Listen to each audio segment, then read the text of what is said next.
Hey,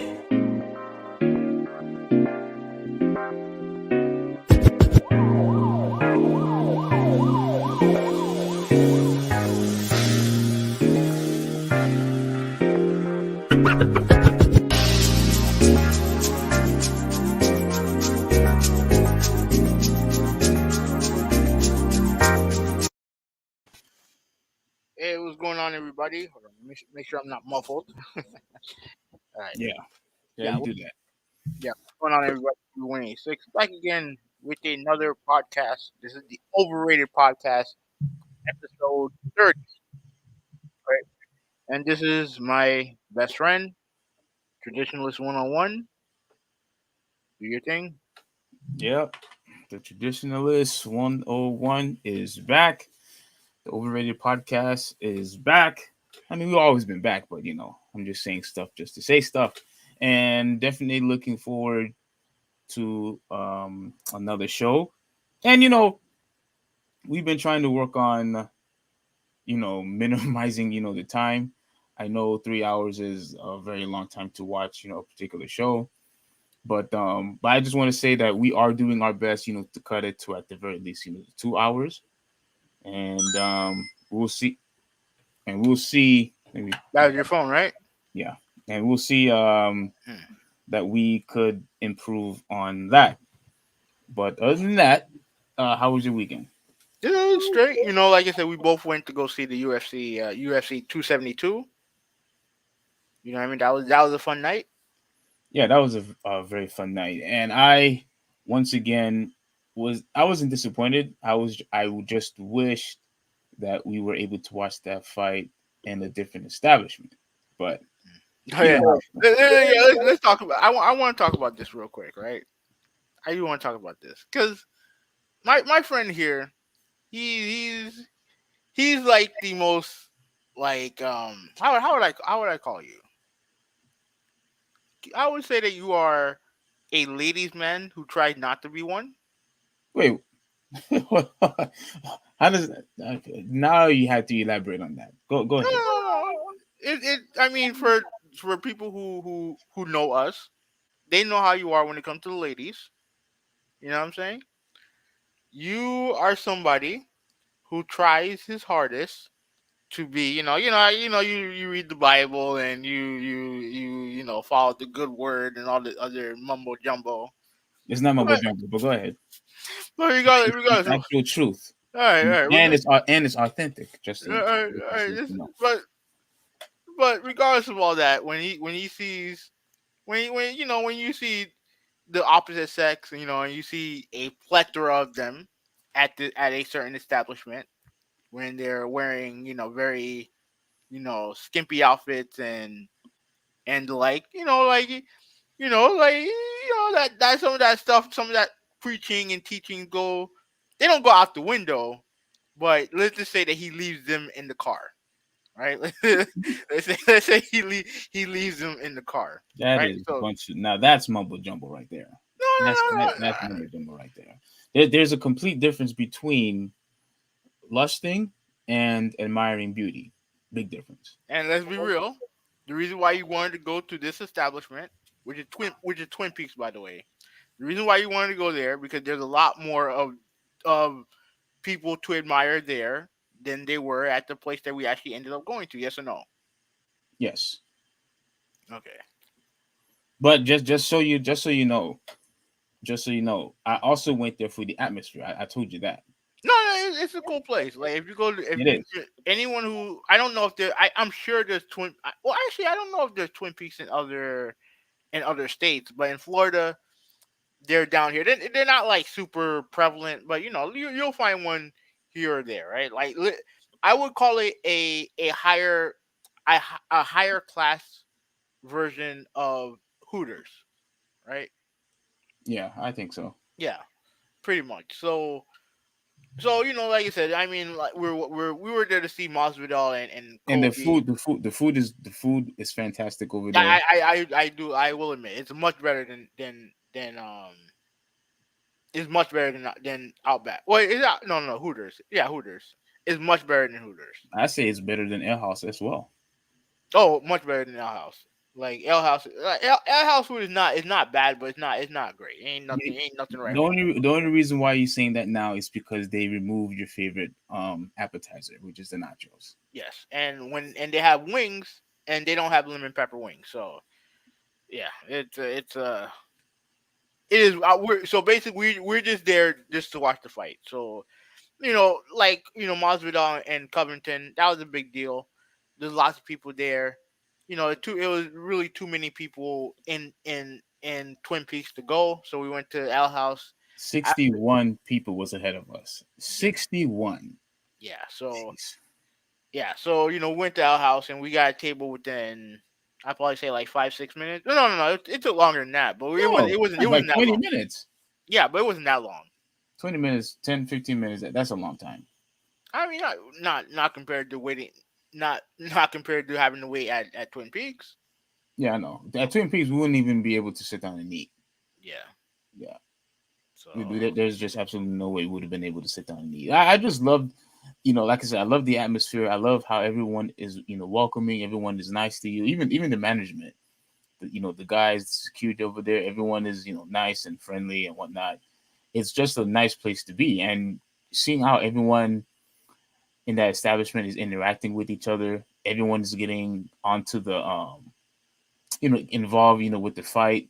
I like the sound and the quality of it. I don't know if you noticed it, but it was much louder in Twin Peaks, where you're able to hear everything than at the Ale House. yeah, it's a bigger restaurant. So Yeah, they have obviously they have indoor outdoor stuff. So yeah, would I wanted to eat there too? Yes, but I went there to watch the fight. I didn't go to all go to women.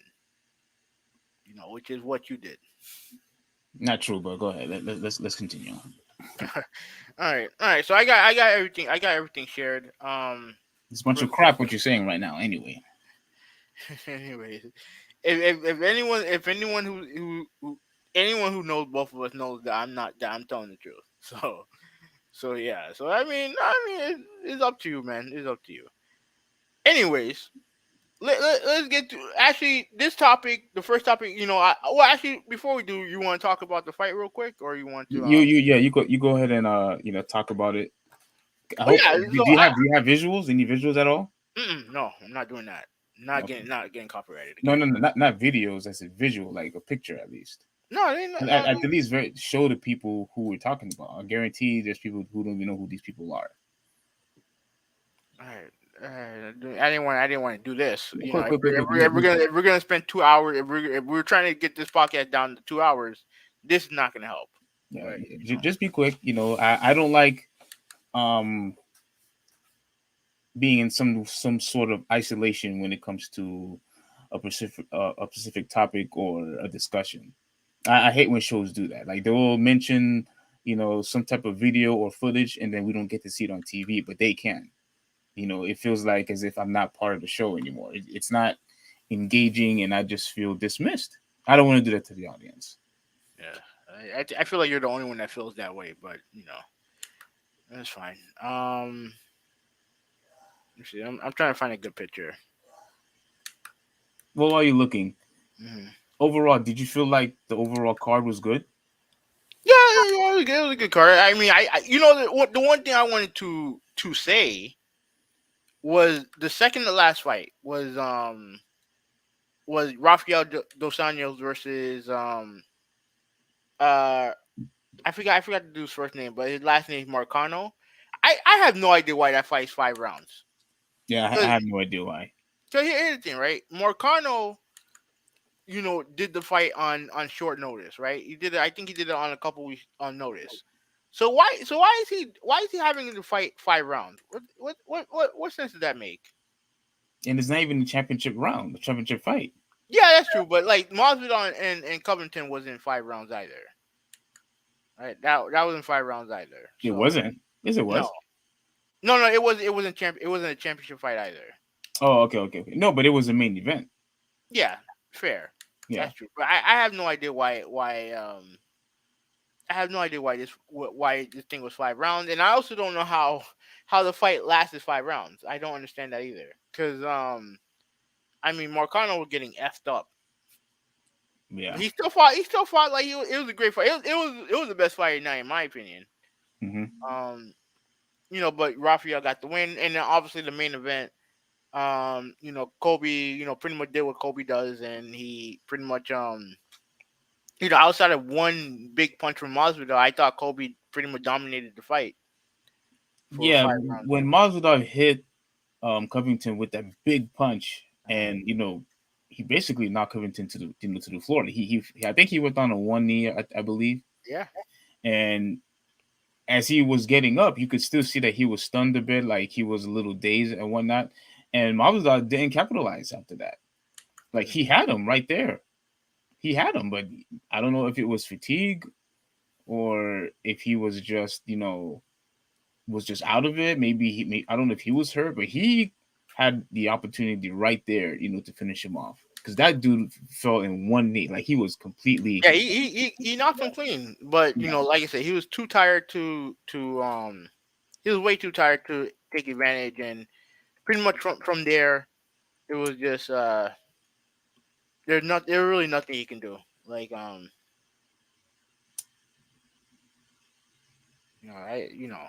there yeah. really nothing. There was nothing he can do. It was still a nice fight to watch, though. It was Yeah, yeah, still a good fight, but yeah, you could tell as the round continued to wane.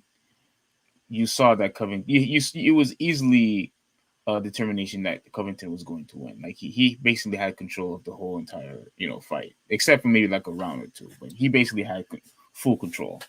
yeah, pretty much. And one last question before we go to the main topic: Do Hmm. you think do you think Greg Hardy's last loss? You think that was this his last fight? Oh yeah, yeah, yeah. He did get knocked out real quick. Shout out to Moto. How you doing? How you doing, sir? Mota, what's up, brother? Mhm. So, and I'll address this first comment in a second when we get to the main topic, because But do I think it's his last fight? I think it is his last fight in his deal. I think the UFC still sees value in him. So as someone who can probably main event a fight night or whatever. Um, so I think he'll still stay. I think if he loses again, I think I don't know if he's been on a losing streak or whatever, but um Yeah, I think he has. yeah, I think this is his second loss. yeah. But I do think they'll keep him. I think they'll keep him. I said on Twitter that he needs to work on his wrestling at the very least. I At mean, the very least, his wrestling. I don't look at him as a serious contender. Like I don't look at him as that. Like who's the champion right now? It's shit. What's that dude's name? Ngannou. He he ain't beating Ngannou like at all. No, but at the very least, if you're going to remain on the main cards and not prelims, like you have to try to to capitalize that at least once in a while. But if you're going to be on this losing streak, you know maybe now I'm starting to see that he have gone to the main card too early. I think he should have fought guys who are in lower rank. Frankly, he should have never been in the UFC in the first place. But the only reason why he's there because he had name value. That's it. Look, The only reason why I disagree is because he had decent amount of wins right now. Isn't he? I think he's 5-4. yeah, but they gave him tomato cans. Let's be real. They gave him tomato cans. Like believe me when I'm telling you. Like if he was thrown to the wolves early, he would have lost every fight he'd been in. Well, those tomato cans that you are referring to, then they shouldn't be in the UFC either. Hey, listen, they employ they have like over 500 fighters, right? Not everyone's gonna be the best in the world in that company, especially in that division, which is shallow to begin with.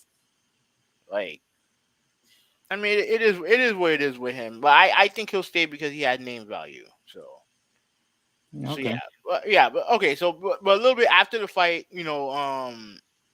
Kobe called out another one of his former friends, Dustin Poirier, who's at 155, but I know he has he can definitely make 170. If they do that fight, then I'll definitely watch. I'll definitely watch that fight. Now, before we continue, you did give a good explanation when we was watching the fight of the bad beef that he has, with Masvidal and his basically his former teammates. What's going on with that? Like, Uh, why is there such animosity between the two of them? because they all used to be teammates. They all used to go to the same gym, which is AT&T, which is actually down here.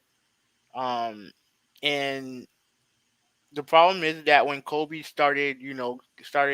like Kobe was always a great fighter, right? The problem is that he had no real personality. He wasn't, he was just a regular fighter. Like he's a wrestler at the end of the day, right? He's a wrestler, and if you're a wrestler who's not super exciting, if you lose a couple fights, you are at a higher risk of getting cut as opposed to someone who's a striker, who probably may lose more often than not, but always puts on exciting fights. You know, yeah, like I guess he felt like at this point in time that he was on the verge of getting cut, so he decided to go in a different path.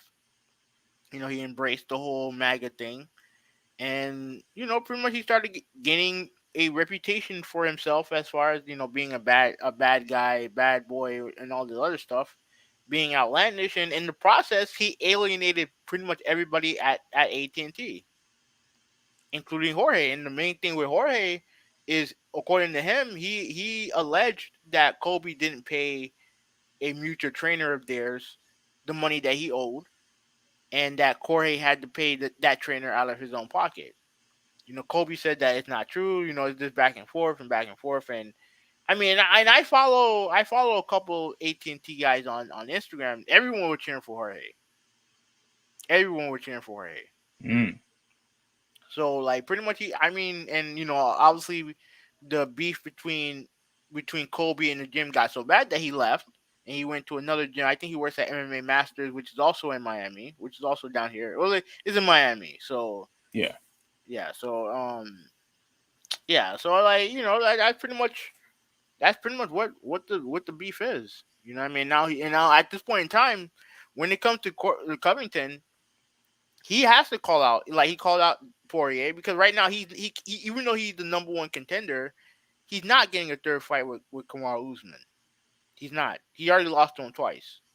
Even though the second fight was both fights were great. Both fights were Yes. competitive fights, but he lost both those fights. You know what I mean? So he And has to get one if he's the number one contender. yeah, but like it really doesn't make sense. The only way that he's gonna get another title shot is if Leon Edwards beats Kamaru Usman. If Kamaru Usman loses the title, then like Kobe's automatically gonna be the number one contender. So that's why in the meantime he's gonna fight Dustin, because one, it's a big money fight, and like it's gonna generate money. As Yeah. far as Jorge, like Masvidal, and if I'm Masvidal, like I'm calling out McGregor. Why McGregor? Because one, like he has lost a couple fights in a row. I mean, I believe this is his third fight loss in a row. And granted, he did lose to the champion and the number one contender. So I don't think he's washed or anything like that. But if you're Masvidal, you are getting older. I think he's gonna be 38 soon. Like I mean, why not call out Connor? Hmm. Well, if that happens, I know you're gonna watch that fight. Absolutely, Yeah. Same here. 100%, Same here. 100%, man. So and and before we get to the topic, let me say hi to Nintendo Gamer. How you doing, bro? All And right, then Nintendo Gamer, what's going on, bro? yeah, and there's a comment from a guy on the chat named Recognition, saying free Kane, right? And that's the first topic we wanted to discuss. Now apparently I'm the one that's supposed to have this topic, right? Yes, you. Okay, I do have it. I do have it. Okay, let's move on to this. You see it? Yeah. See it perfectly. All right. All right. Former UFC champion Cain Velasquez denied bail in attempted murder case. Now I'm gonna read the article, and then we'll discuss it because this is pretty crazy, right? So Yes, absolutely. all right, so this is from who wrote this? From Mark Ramundi, who I follow on Twitter. Uh, Ramond. That's how you say his last name. yeah, Okay, well, shout out to him. All yeah, right. yeah. I know he also covered wrestling too, so Oh, shout okay, out. awesome, awesome, awesome. Which one? Pretty much just wrestling in general. Okay. So all right. So former UFC champion Cain Velasquez was denied bail Monday in his attempted murder case per Santa Clara County court spokesperson. Per a Santa, yeah, whatever. Judge Shelna Brown of Santa Clara County Superior Court said the risk is too great to let Velasquez out of on bail because of the extreme recklessness of the retired fighter's actions. Hmm. Okay. Velasquez's next court date is April 12th, per Holly Bard, head of communications of Velasquez. Uh, Gar- Gerardo's Garagos and Struggles. Garagos Yeah. legal team. All right, Velasquez cannot request bail again unless the district attorney adds or drops charges for Bard. It's clear to this court that there is clear and convincing evidence that there is a substantial likelihood that release will result in a great bodily injury, not just to the named complaining witnesses in this case, but to Santa Clara residents at large. Brown said. This case involved allegations of extreme recklessness to human life. Okay, let me get to the story. Yeah. Velasquez, 39, was arrested February 28th after allegedly chasing down the man Harry Eugene Gallardi, who is being charged with molesting Molesting. molesting a young relative of Velasquez and shooting a gun into Gallardi's vehicle, per the Santa Clara County District Attorney. Another man in the vehicle, Gallardi's stepfather, Paul Bender, was hit by one of the gunshots in his arm and torso. Bender suffered non-life threatening injuries. All right, so let me see if there's anything else. Let me see if there's anything else. All right, all right. Let me continue reading. Yeah. Is there anybody out there who would say to a father that this is not what you should do? Velasquez attorney Mark Garagos said outside the courthouse Monday, per CRON4. Is there anybody out there who finds it beyond the pale that a father was not consulted when they released the perpetrator back into the public with $0 bail? Yet they're holding Cain on no bail. This is why people are disgusted, and rightfully so, with the criminal justice system. Last Wednesday, Velasquez was formally charged with attempted murder and 10 other gun related charges by Santa Clara County District Attorney Jeff Rosen.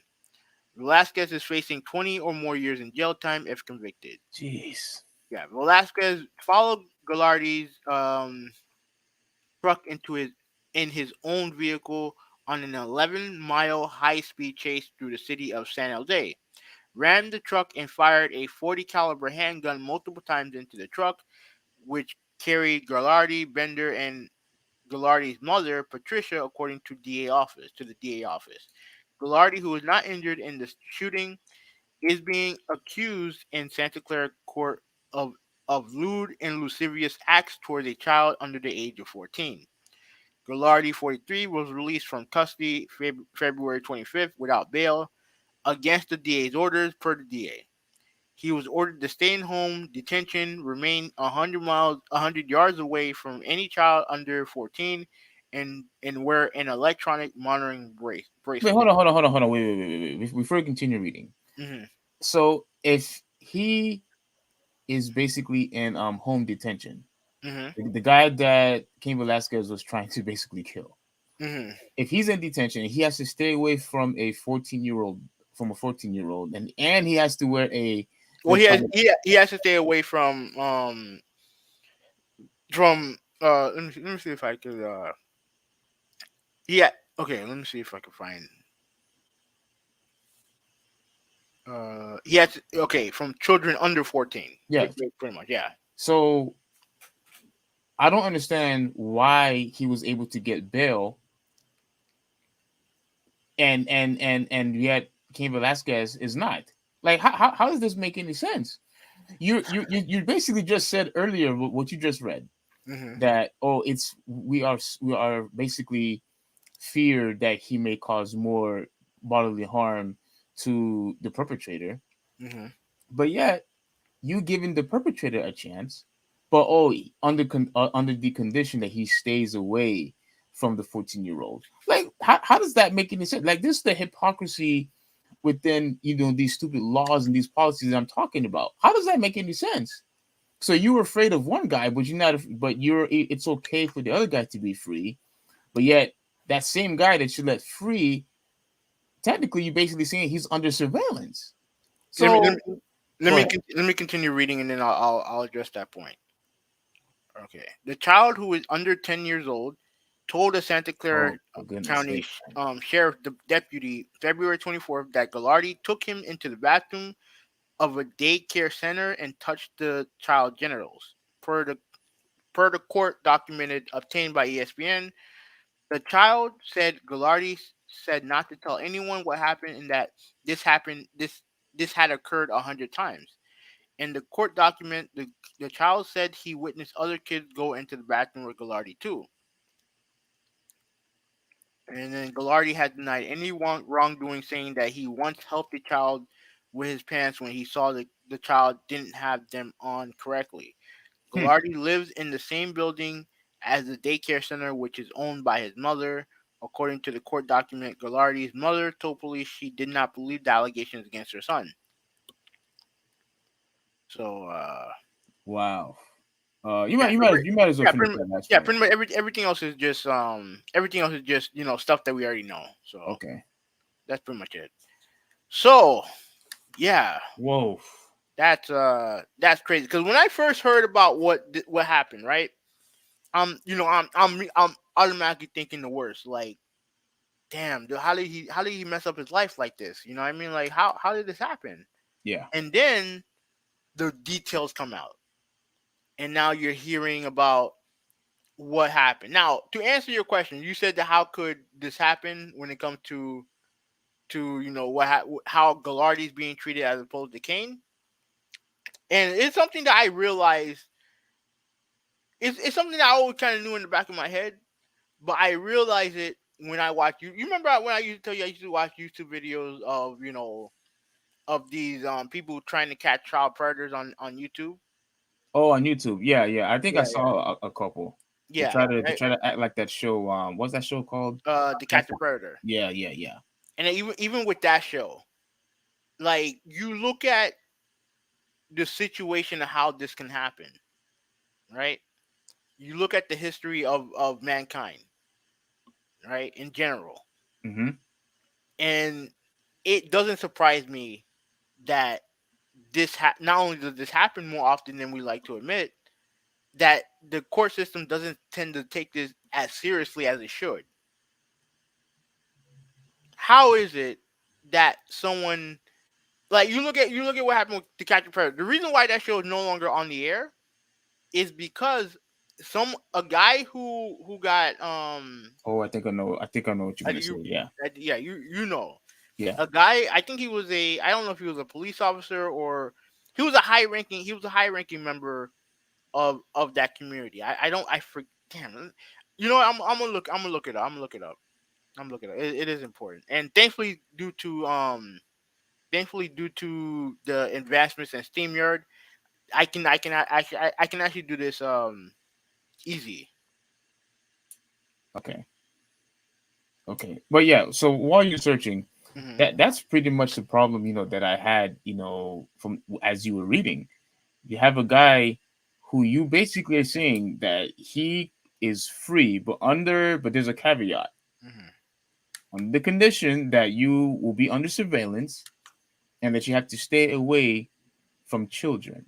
Yeah. All That right. that that you're basically releasing the wolves out of its cage. Yeah. All right. So the show got canceled in 2008 following the suicide of Can I see Louis. it? Yeah. Yeah. Let me share it. yeah. So someone. Yeah. Let me. I'll share. I'll share it.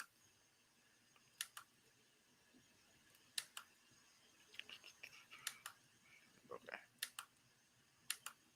Okay. A lot Pretty of much clicking. cancel. Yeah, I know. That's why I don't like doing this shit. But it is what it is. And that's why I need that's why I need a new laptop. Right.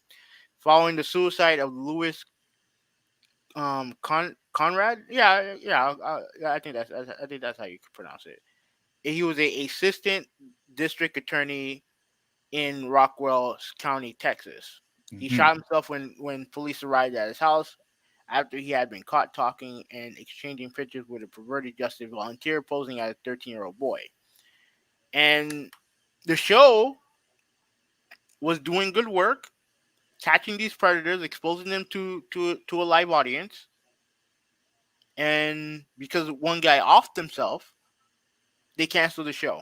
Oh, I think that's isn't that the next link right there?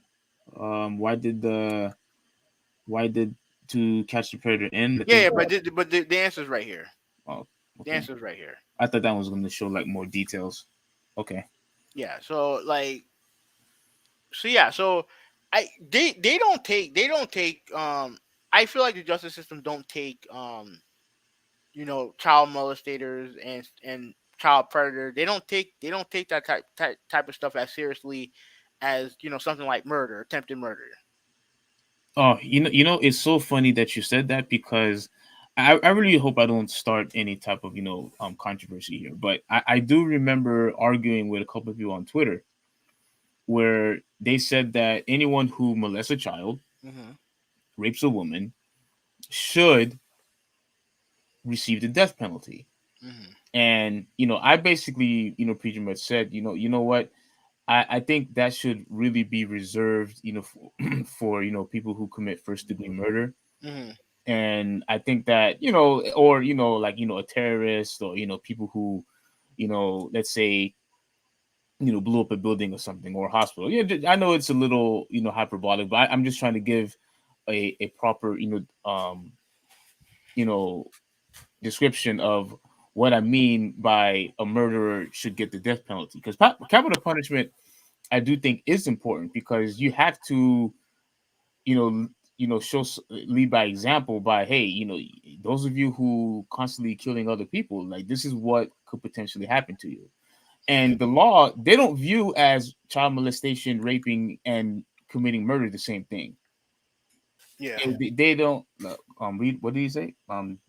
Death Hmm. penalty for pedophiles makes sense. Well, yeah, you see, that's the thing, Malta.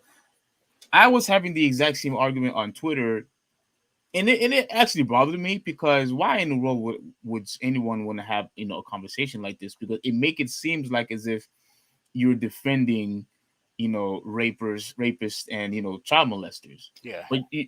Here's the thing: the law doesn't view murder and raping as the same thing. Like, they don't view those two things as equal.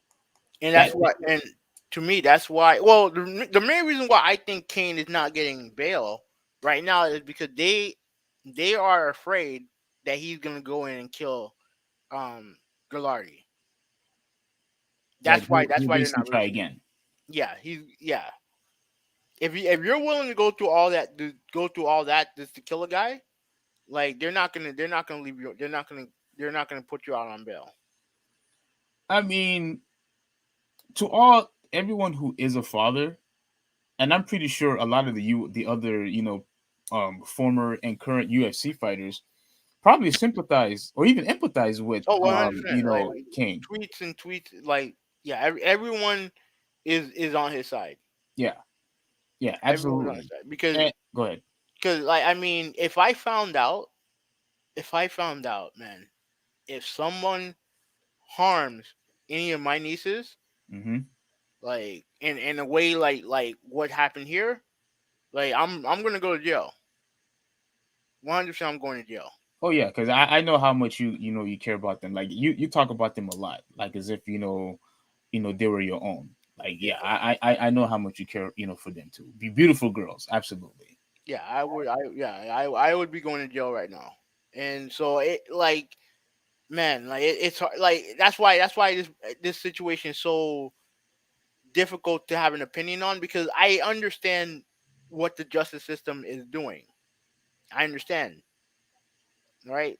You like and like as much as I can sympathize with Kane, like they are right that if you're just shooting your gun wildly at people, you don't know who you're going to shoot. If you you know you're in a struggle, you have a gun. Let's say you shoot someone with a stray bullet.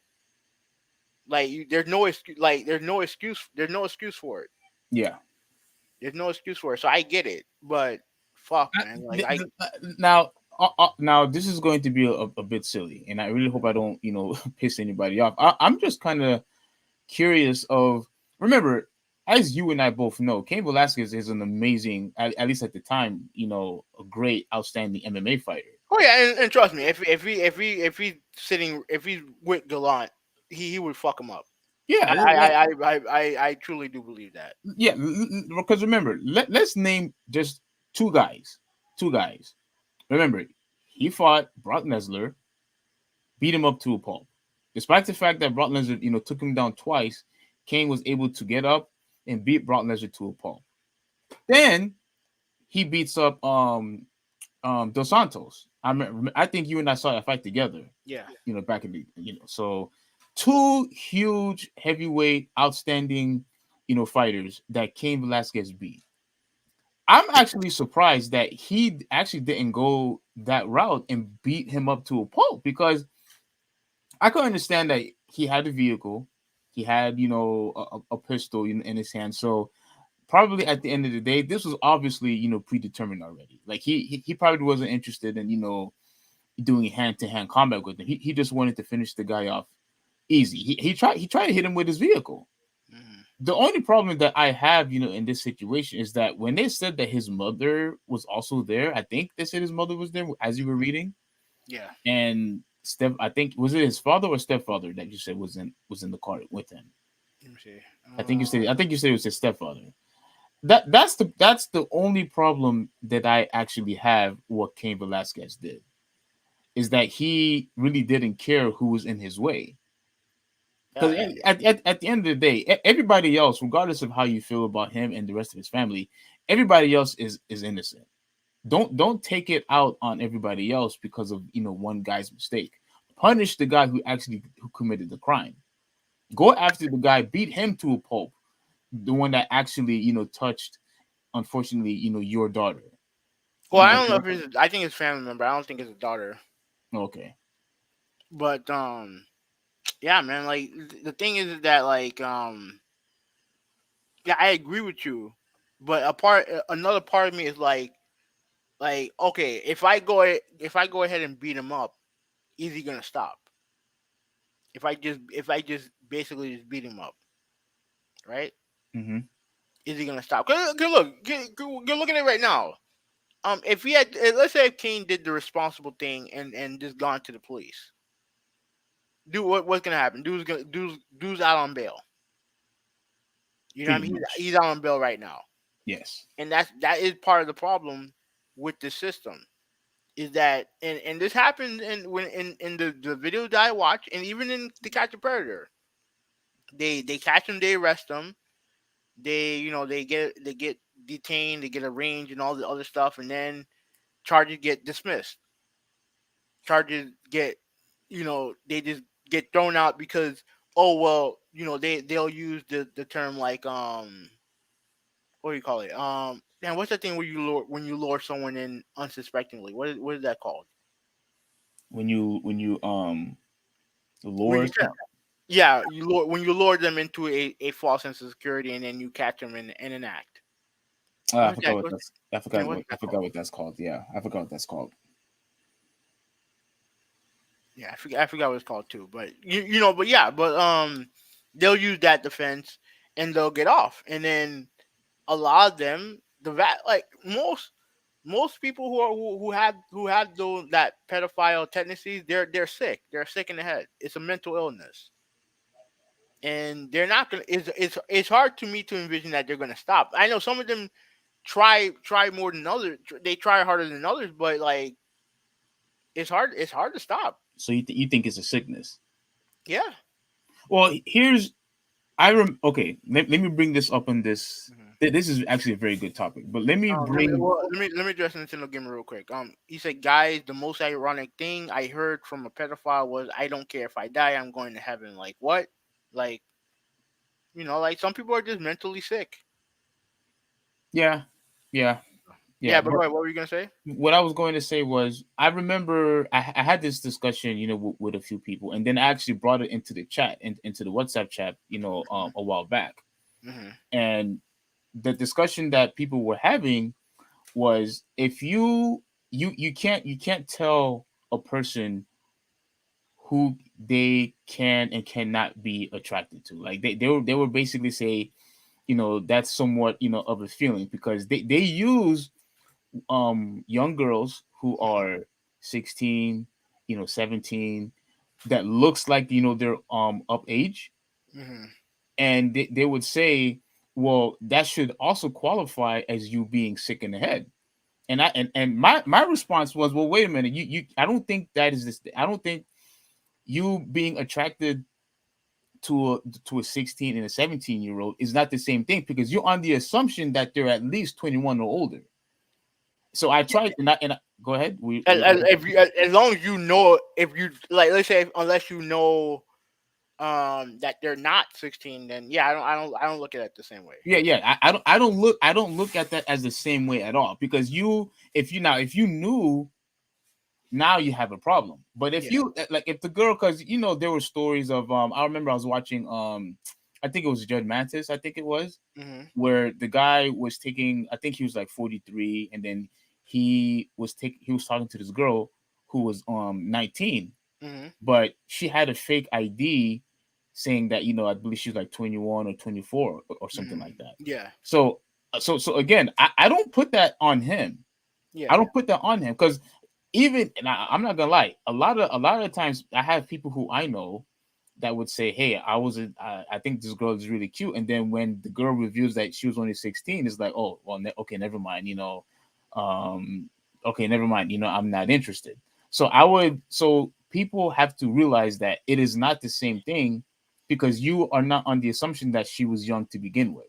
Yeah, I understand that, but like, when it comes to this case, right? Like, I don't know, man. It's just hard to think about it, and thinking, and just be like, even though, yeah, you're right. Like, if you do put him out on bail, he is probably going to likely try to kill this guy again, and you have no idea how it's gonna happen. Who else can get hurt in the process? But man, like, it just doesn't, it don't sit right with me, man. So do you think that rape and murder or child molestation are equal things? All three are equal. No, I don't think they're equal. And Like, based on the act itself. I'm only asking you because Malta said that they should receive the death penalty also. Well, he said it makes sense. Yeah. So are you in the same stance with Malta? Man, it's.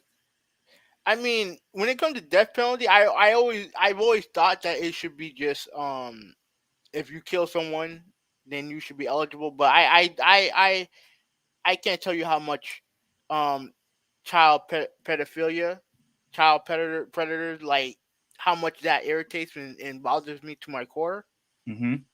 That if they did get the death penalty, that I would be upset. I definitely would not be upset about it, especially those who are unapologetic pedophiles. Like, while I do believe it's a sickness, right? But it just something that if that sickness isn't isn't cure it can't be cured or whatever, and they fuck over this little kid by molesting them, then how fucked up is their life gonna be? Yeah, and it actually becomes It's just a chain reaction. yeah, it's just it'll become theatrical, because Yeah. now there's a chance. I forgot what the statistics were, but there's going to be a great chance that child will grow up to be a child molester himself. Yeah, it's a vicious cycle. Hmm. So it's like, man, it's man, this stuff is hard to talk about, man. Like it really is because I see how all like these child molesters they get off so easy in a lot of cases. They get off so easy, and Yeah. it's like it just sucks that it happened to Kane. I can't I can't judge him because I feel like I would do the same thing. Well, I mean, I think when it comes to vengeance, revenge, whatever term you want to use, I think that's still part of human nature anyway. So by him knowing that this guy molested his own family member, whatever it was, his niece or whoever who the girl was, Mhm. he just felt like he needed to take action. The only part that I didn't like is that he didn't care who else was in the way. That's my only problem. Like, don't go and shoot other people. Now, obviously, it was by mistake. He was only aiming for one target. But at the end of the day, though, I have to be aware that wow, there's other people here. That's why what I would have done if I were him, who is he's obviously a professional fighter. Just go over there and kick the guy's ass. Yeah, You know, but let's say if he goes over there and does it, Gillard calls police.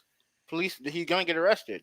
well, he's arrested. He would have been arrested either way in any case. Yeah, But he would not. I don't think he would get a murder charge for beating the guy up. that's I mean that's fine, but like his career his livelihood could still be ruined because of it. Um, well, Yeah, if the guy decides to sue, let's say he decides to sue, like like okay. there's no I yeah thought what you meant was that his name was going to be tarnished. I don't think so. no not that, but he can still get sued. Like there's no real man there really no good answers that can come for it except for the fact that the criminal system needs to take these matters when it comes to pedophilia a lot more seriously, a lot more harshly. Hmm. And frankly, in a lot of states, they don't. They really don't. And like I said, like if you look at all the stuff that I've seen from not only from To Catch a Predator, but some of these all other amateur To Catch a Predator stuff. Yeah, A lot of these guys they're free. They're free. They go out free, and then what they do is when it comes, especially when it comes to the amateur stuff, they'll try to get that YouTube either the video down, bring the video down, or even take the YouTube channel down. really. Yeah, yeah, Wow.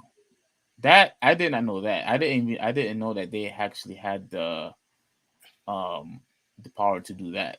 yeah. I didn't know that. There was this major story that happened on at least on YouTube a while ago, right? It was this guy who had a YouTube channel. I think his name is EDP or something like that, Hmm. right? I don't know I don't know what it stands for, but he was a big YouTuber, right? And he got caught up in one of these you know you know strings, right? He was talking to what he believed was a minor, and he pretty much he got caught red-handed, right? And there's Yeah. been suspicions of him doing that type of stuff for years now, right. Come to find out that obviously his channel got taken down and everything like that, right? But what happened was there people found out dirt on the guy who caught him, and the stuff that he done in the past when it comes to like using the N word and just being an overall prick.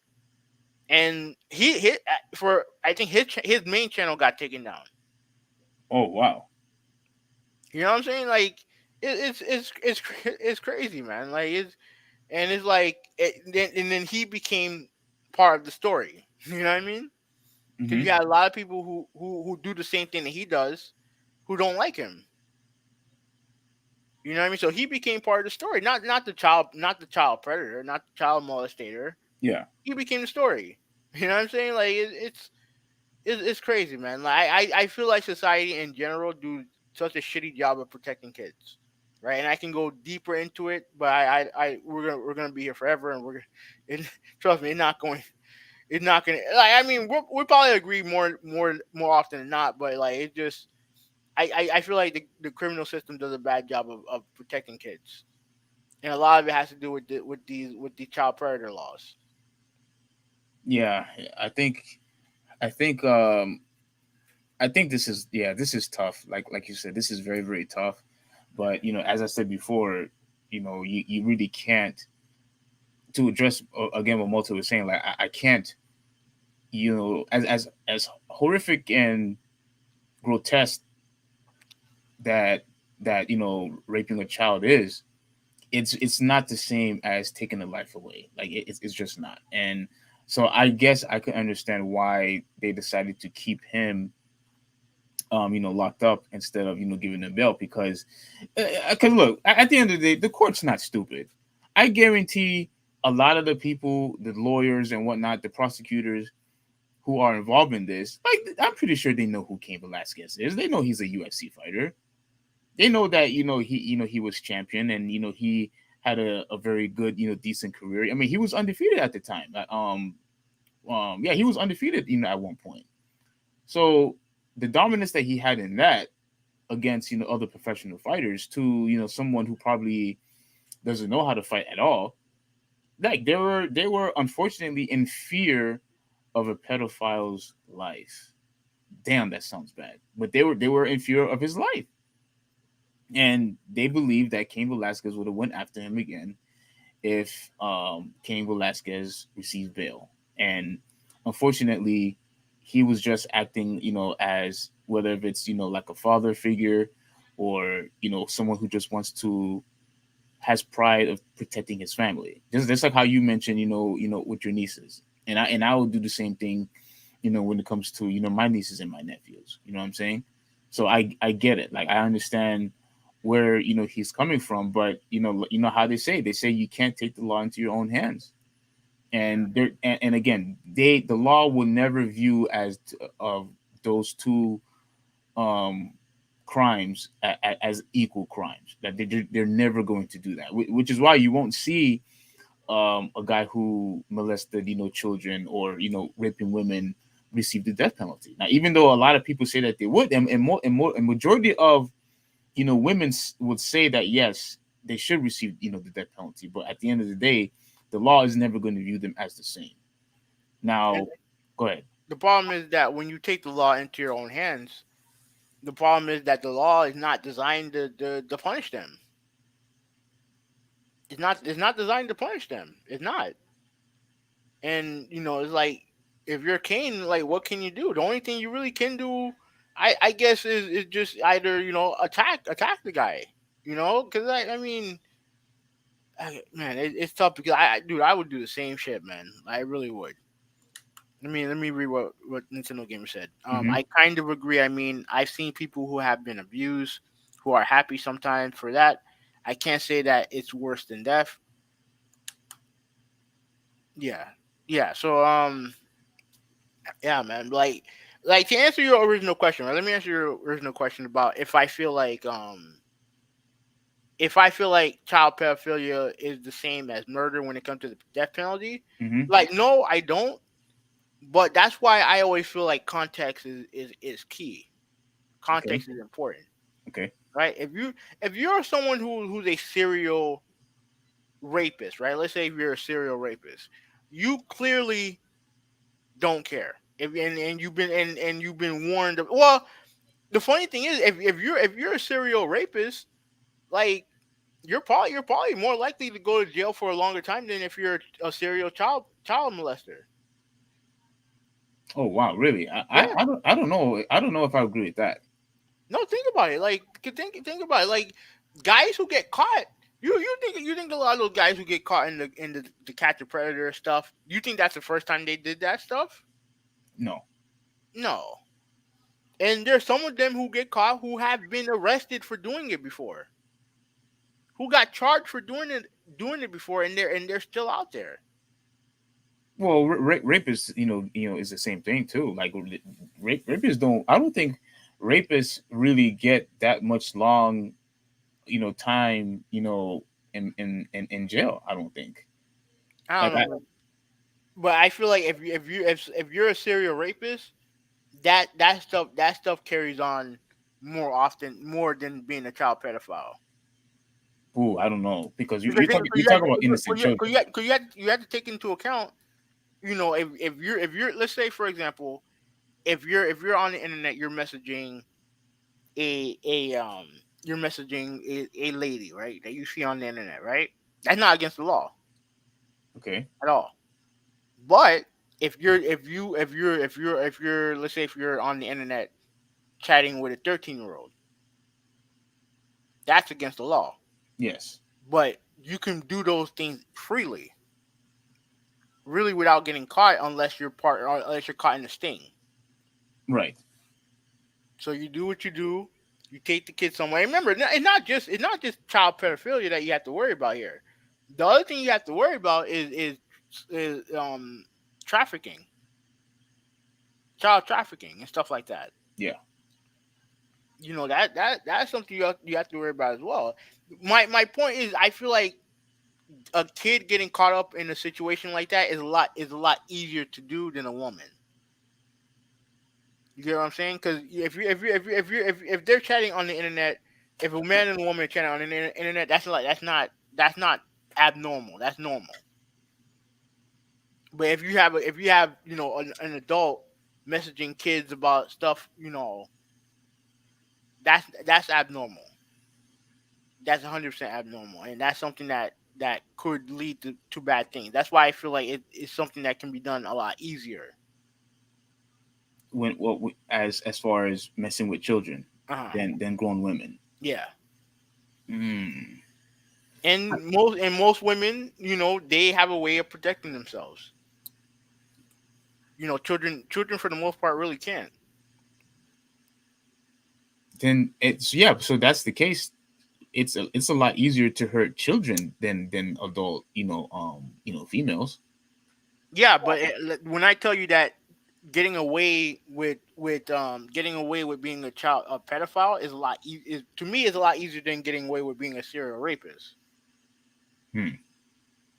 because it's easier to do, and it's also something that's not.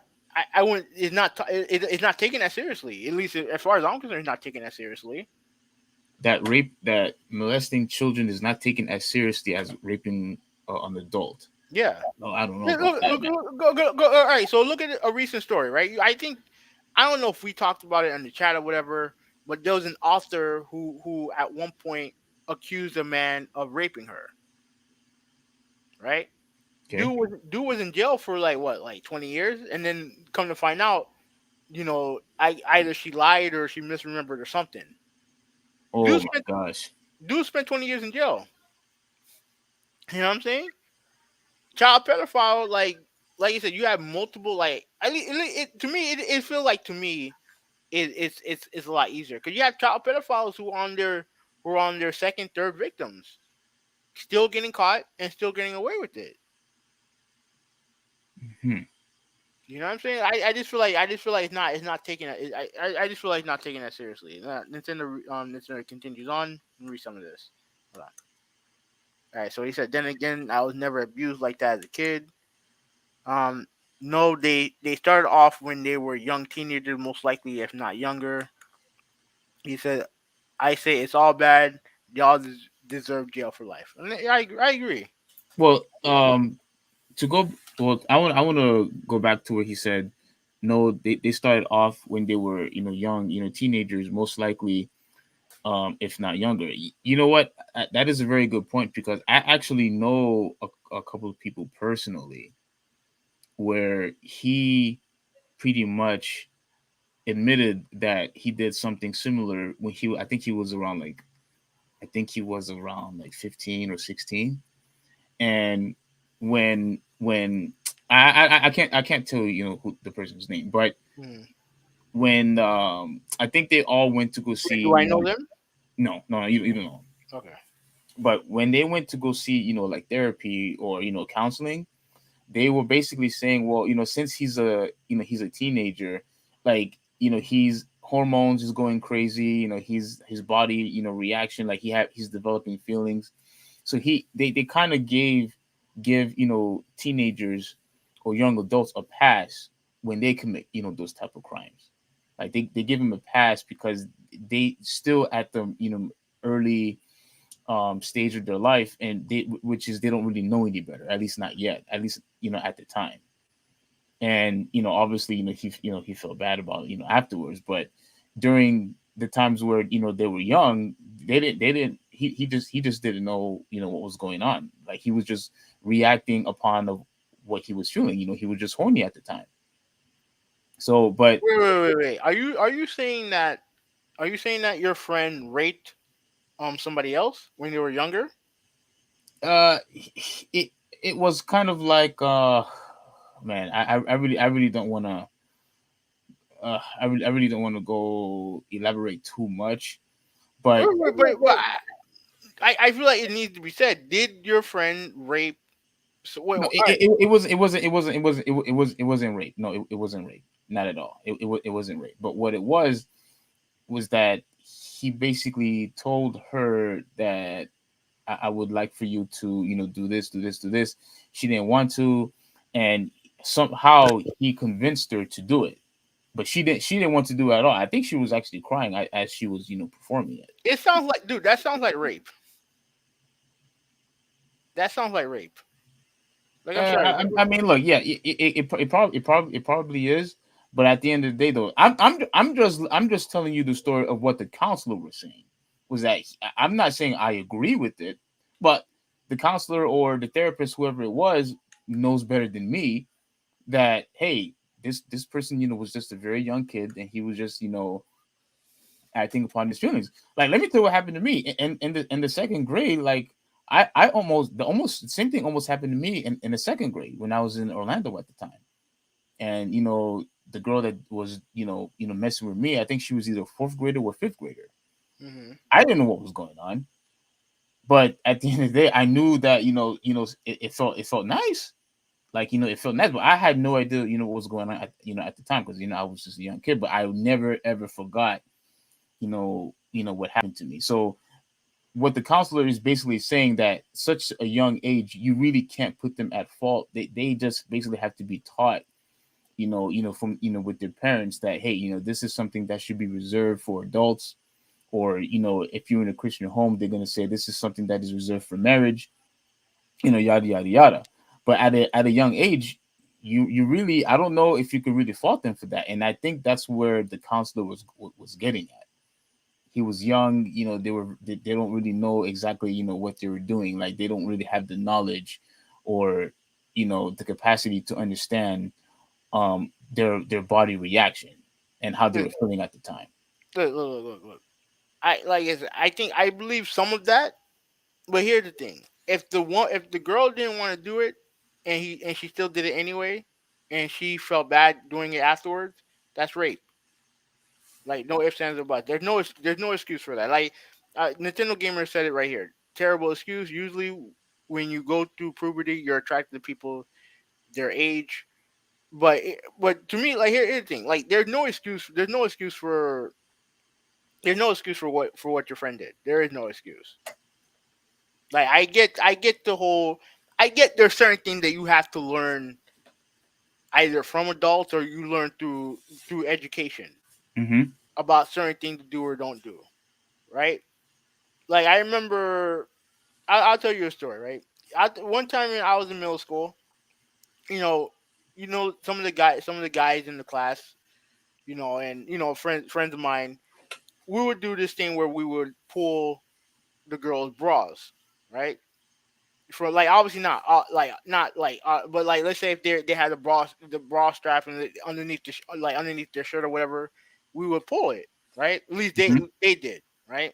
Yeah. I didn't do. I knew they were doing it, but that's what I did, right? One day I was just playing around with this girl who I was friends with, right? I was friendly with her, so I did it just for whatever fucking reason I did it, right? I got caught. I got in trouble. I thought I was gonna get suspended, Okay. but thankfully, I was a good kid in that class, so they gave me a warning, and what I did to her, not, well, obviously not rape, but that's sexual harassment.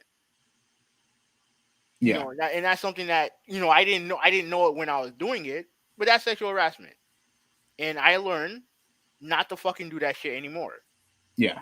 You know what I'm saying? Yeah, that type of stuff happens in school all the time. Like Yeah, you wouldn't believe. I'm pretty sure you've seen it. I've seen it almost every day. In middle school and in high school, where the guy, would just smack a girl's ass just randomly, whether if he knew her or not. Like I would see that everywhere in school. yeah, During and lunchtime. and at the end of the day, we know what that is. That's sexual harassment. Yeah, and a lot of the times either the girl, would get upset, the girl, would just, just laugh about it, or the girl would just, hit him back, and then, they just, move on, with their lives.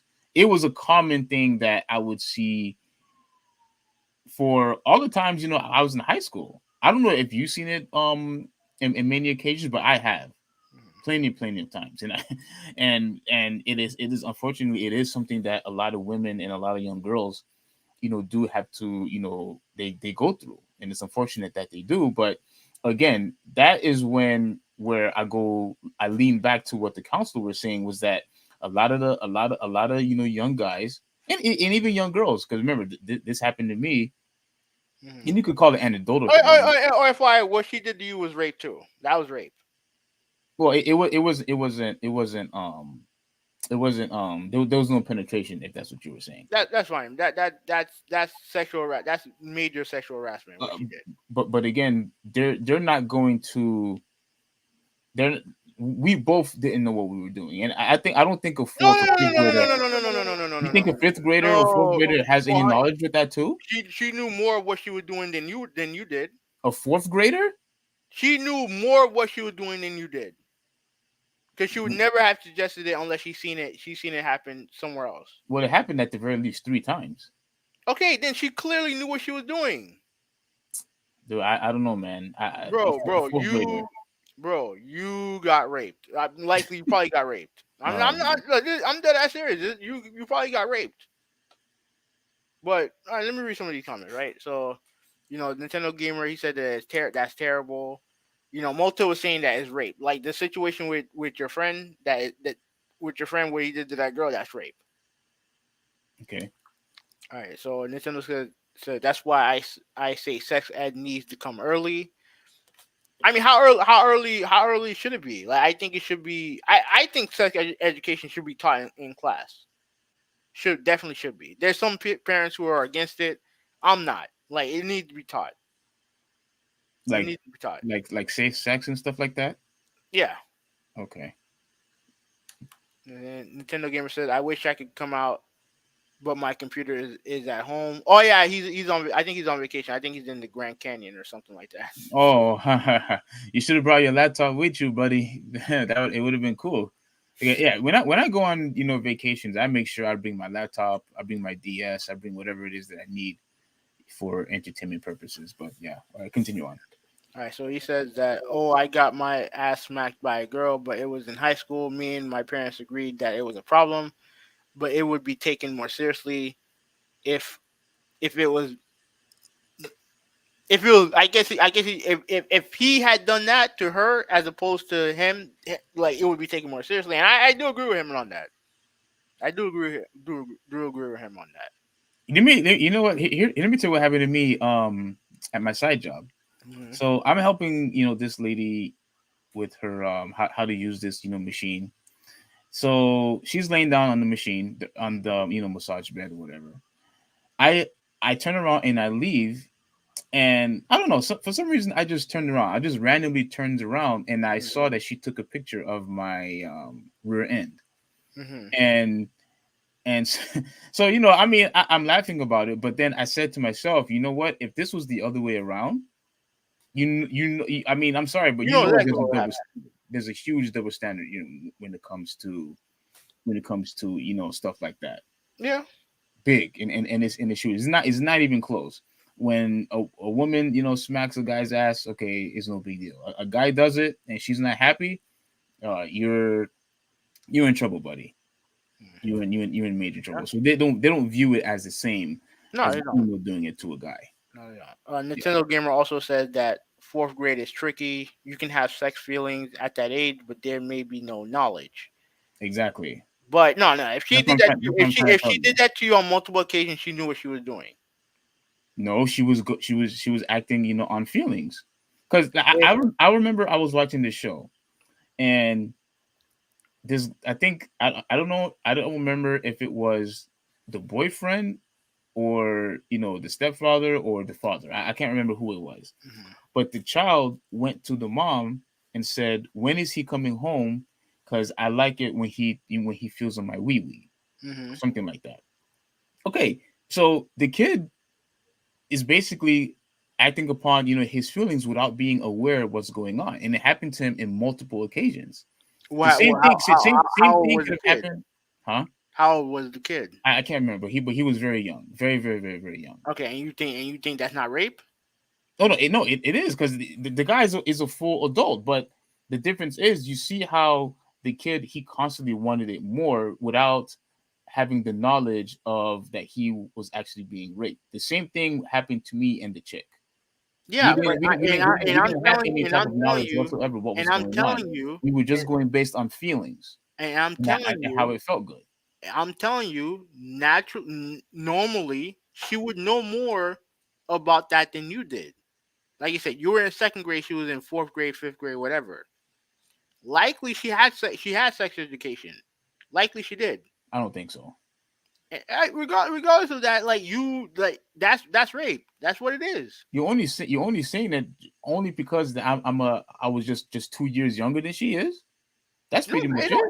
it don't matter. There's a lot, Wh- dude. You what would if we were the same grade? What would it have mattered? yeah, I think no. I mean, I don't know if you guys would have agreed to it. Yeah, but like you said, she No, was no, in no, no, school. no, no, no. Who if I was in the fourth grade or fifth grade with along with her, who would be raping who? She raped you. She raped you. Mm, Again, she's older than you by a lot. Like you're just a second grader. Like you're just a second grader. She's on the verge of going to middle school. She okay. like I'm telling you, there's a lot of learning that goes on between second grade and fifth grade.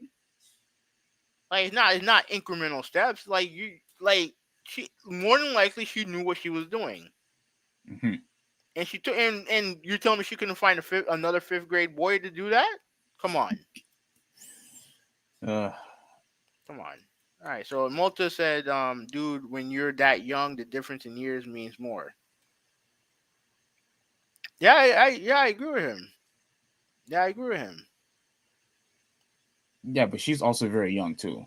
That okay, that's fine. But you were a lot. You're younger than her, and she had more education than you did. More education, And but not sex education. I don't think she had sex education at all. I don't remember having sex education until in high school. dude, wait, what? Yeah, You are you serious? yeah. High school. Hmm. Uh, I didn't learn any that sex stuff in middle school or in elementary school. I I don't remember when I learned sex education, but I know for a fact that that happened before high school. I know that for a fact. Oh wow.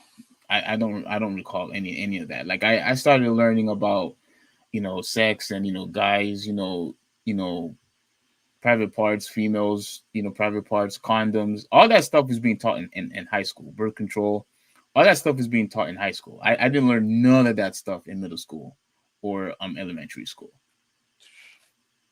Fucking you went to McNichol, right? Yeah. That's bougie ass. That's stupid ass school. Anyways, Yeah. all right, we kind of got off track, but yeah, like ultimately, I do feel bad for Kane. Like I feel bad for him because like that's the worst nightmare in the world to have to deal with.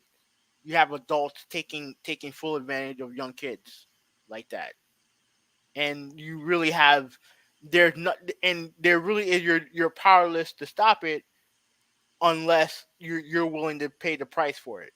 right? There's no way you can really handle the situation unless you have to pay the price, and that sucks. Yeah. And I could understand where the law is coming from, because I'm pretty sure you know this, but you know how they say that when your hands are licensed, you really have to restrain yourself of actually going to hand to hand combat with somebody else who's not licensed, who's not a professional fighter. Yeah, Like you're good, like they view your hands, as weapons because of all the because of all the constant training, that you're doing on a daily basis, with your hands. yeah. So the guy is a freaking he's a living weapon, with his hands alone. So I could understand where the law is coming from, that hey, you have your hands, you try shooting the guy, it's too big of a risk to let you out, because we are in fear that you are going to commit murder, and this time you're going to succeed. And so I believe that is the reason why I was pissed off at first, but then it all made sense when you started to explain it a little bit more. I mean, And I'm still pissed off about it because like I said, like there really is nothing he could have done. Cause look, if he did, like I said before, if he did it the right way, dude's gonna be out, and there's no guarantee that he's gonna get charged. There's no guarantee yeah, because the system does not treat child pedophilia with the same urgency and with the same gravitas that they do with murder or any other crime. Even though it has it could have just as bad as an effect. In some cases, probably even worse than anything else. yeah, Like, like that is, and unfortunately, that's what a lot of kids have to go through, because it's not just with sexual harassment. Like you see it, with people bullying, other kids. Like are they the one who actually committing the actual bully? All he gets is a slap in the wrist, or he gets suspended for a couple of days, yeah, and that's pretty much all he gets. Like they don't really take protecting children as serious. Now that I'm looking back, you're absolutely right. They don't really take it as serious as they should. But as far as King, it's really sad because he is a guy who is well established. He had a big run, in the UFC. Again, he was champion, and I remember you and I saw when he lost against Dos Santos, and then they had a he got his rematch. He won and beat all the great guys until he couldn't win anymore. But for him to become champion and now to see him in handcuffs and see that he's actually in jail and that he actually will stay there for how well, long is it? well, 20? Oh, he still has to go through courts and stuff like that. So he still yeah, has to go on trial. But I think the sentence is up to 20 years. yeah. That is a long time, and I cannot believe is the guy going to get charged at all? Well, I think he has a separate case that he's gonna have to deal with, Wow, man. which is with the child molestation stuff. Wow, wow. Yeah, Well, I all I'm going to do is just hope, wish him the best, wish his family the best. And I'm glad to see that he's getting support from all the other current UFC fighters and former UFC fighters. um so I just really hope and wish him the best. I really hope he doesn't have to stay. yeah. So yeah. All Wow, right. we spent over an hour on that one. Yeah, it's an important topic. Yeah, I feel like it's important. But next topic is Brittney Griner. yeah. I think you just Next topic will be Brittney Griner. And man, this was a very, very, very, very interesting article that I read. So let me, share this, immediately. Let me see if I can find it here. now. Apparently, she had been detained a couple. I think probably like a week prior. The news is just coming out now, Yeah, and then obviously with everything going on with the with Russia and everything like that. For those of you who don't know, she's been playing overseas, like most WNBA players during their off season, because they have a long off season, right? So normally what they'll do is they go overseas to play. They play overseas, like obviously they'll play in like Spain or what's another good basketball? hotbed. Yeah, well, Is it Russia. Australia? I'm sure. I'm sure there's a couple. I'm sure there's a couple of them that go to Australia, but yeah, but a lot of them play overseas, right? And what happened? You have the story. You have the story. You can pop it up. Yeah, it looked like you were like really into it. No, because I know about this because like I said, you know Oh, about it. so you knew about it even before I shared you on the No, I know about how the whole process of what the evolution of women's basketball started because you have to remember like in '96 was the first I think was the first year that they had a women's dream team, right? And it's all these great basketball players from here. And the thing is, the big difference was between that and the men is that the men had a league down here and the women didn't. So a lot of those women played overseas, hmm right? And obviously they take women's sports overseas more seriously. So when the beginning parts of the WNBA started, they would have their off season and they would go back overseas to play for their club teams overseas, so that one make extra money, but also keep playing, keep sharpening their game. You know what I mean? So yeah, but you well, you had the story right here. so I didn't know which one to read. Like I also had this one also. Yeah. Um, so well, I don't want to read both. So let's No, try. let's get to the main. Let's get to the main thing, because here's the thing that I think I see where you're going with this, right? You don't like the idea that it somehow is the WNBA's fault. It's the WNBA's salary's fault why she had to go play in Russia. Am I right? Yeah, that's part of it. What's the main thing? All right. Well, let me read the article first, so that I could get to the point. Now, Okay. it says here that the seven-time WNBA All Star and two-time Olympic gold medal Brittney Griner was arrested at a Moscow airport in February for possession of vape cartridges filled with cannabis oil. So pretty much weed, vape weed. And which is I mean, in this one they called it. Let me see if they called it let me see if it was here. Let me see. Off-season detained. Authorities on drug charges. Times report followed by a statement from Russian Federal Customs Service, which said that the American basketball player had detained for. Oh yeah, okay. So after vape cartridges containing harshish oil. Hashish. I don't know what the hell this is. You know what this That's, is? that's weed. Same thing, right? Yeah, pretty much. Okay. Oil that has been found in her luggage at Sheremetyevo, I think that's how you say it, airport. The agency also released a video showing Griner going through the airport security and having her bag searched. You see, this is the problem. All right. This is the problem that I have. With this particular topic, she had weed in her luggage. Like what did you like? What happened to your common sense? Are you some type of numbskull? You mean to tell me that you brought weed cartridges in your luggage? Like you didn't think that people was going to search your luggage and say that hey, you can't take this?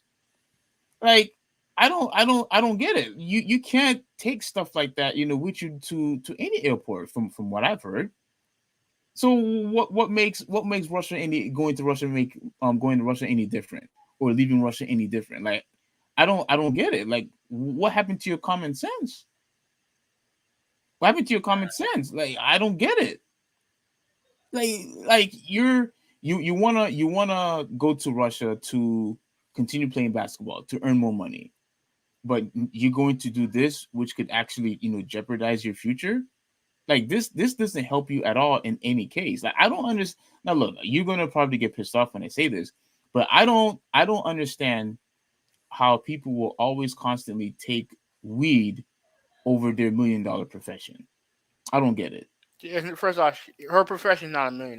No, no. I'm going to get to that. I'm going to get to that real soon. I'm going to get to that real quick. I don't understand whether if it's WNBA players, NFL players. I don't understand how anybody would take weed over the $1 million profession. I don't get it. Now, if you enjoy smoking the stuff, fine. But if it's illegal for you to take it while you're in your profession, common sense should tell you Oh, don't take it. we don't know if it's illegal for the league. It may be illegal to carry to an airport, and I agree with you there. Okay, It's so not what's the not problem? not smart to carry a vape when it comes, because I don't know what the laws are in Russia. I have no idea what the laws are in Russia. Well, if she's being detained, clearly it's against the law. Yeah, but What you being we're detained not for? going to sit here and pretend, especially with the actions that we see right now, that government is entirely fair when it comes when it comes to how they treat people with weed and cannabis and all the other shit. I'm not gonna sit here and take their side on how they treat weed. No, no, no, no, no, no, no, no, no. If it's wrong, it's wrong. Period. If it's No, not supposed to be in your possession, it's not supposed to be in your possession. If it's not here, supposed to be taken to court, I mean court. If it's not supposed to be taken to the airport, that's you have to follow it. That's it. look, I think that it's not smart of her to do it because, like I said, you don't know what the laws are in other countries, right? That's why you have to be extremely careful with how you go through you do business in other countries. You have to be careful.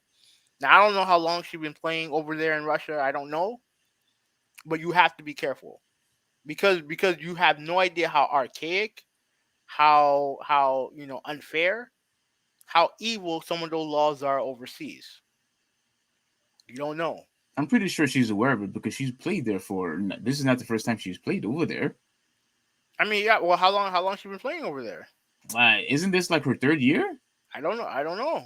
I have no clue. Does it say in an article? I don't think so. But let me All right, continue. so where you come up with the 3 years thing? I think it's been 3 years that she's because I remember the last article that I read where the WNBA players were upset that they constantly had to go overseas year after year after year. This is not the first time. Okay, playing overseas is not like that. I agree with you, but is this her first year playing in Russia? Oh, okay. And Russia. Okay. Yeah. Ah, I don't know. All right, let's continue reading. So it's unclear for exactly how long Griner has been in detention, as the Russian Customs Service only revealed that Griner's bag was searched sometime in February.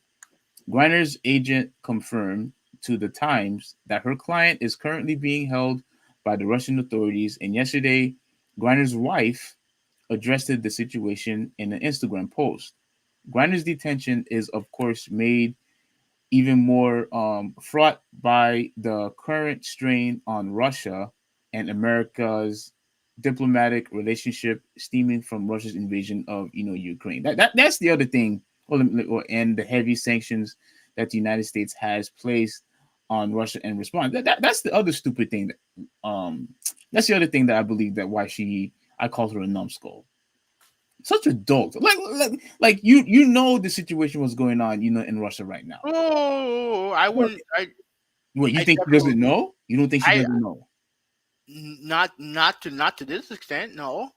Wait, wait, wait. She went to. You think she went? You think she just now went to Russia? When she went to Russia, none of this shit was going on. Okay, but why? But why do you believe that it was okay for her to bring all that stuff before? I don't think so. No, no, I agree with you there.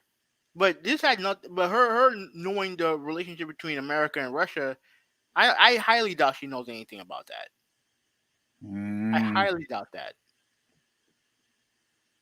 okay, but all right. So the U.S. Department has for weeks been warning. Oh, okay. So there you go. Has been warning. There's your answer. Okay, no, no, no, Let no, me, no. let me, let Because me, let me, let me, let me, she was has there. She was been probably there warning long before that. Americans against traveling to Russia due to the U.S. Embassy limited ability to assist Americans in the country. So if you were going to Russia, you obviously have been getting notices or some type of warning anyway. No, like this is just now. This is not everything. The relationship between Russia and America just went bad recently. Okay, but they still said that it's been happening for weeks, weeks. Weeks when she's already been there prior to that. She was there prior to that. This whole bullshit going on between Russia and Ukraine just happened. It's only been going on for a week. It's only Okay, been going on for a week. yeah. Well, I think hasn't it been? Wait, hasn't it been 2 weeks already? I I don't don't know. I know, don't. but I don't. like I I don't. guarantee you, when she went there, the last thing on her mind was the relationship between Russia and the United States. I don't think she thought that this would be an issue. Okay, but if she has been getting notices or some type of notice for weeks, common. She's not. No, I'm telling you, she's not getting those notices. I'm telling you, she's not. This is the people who are getting these notices are people who are traveling to Russia, who've been traveling to Russia recently, But she and okay, but she's already been there.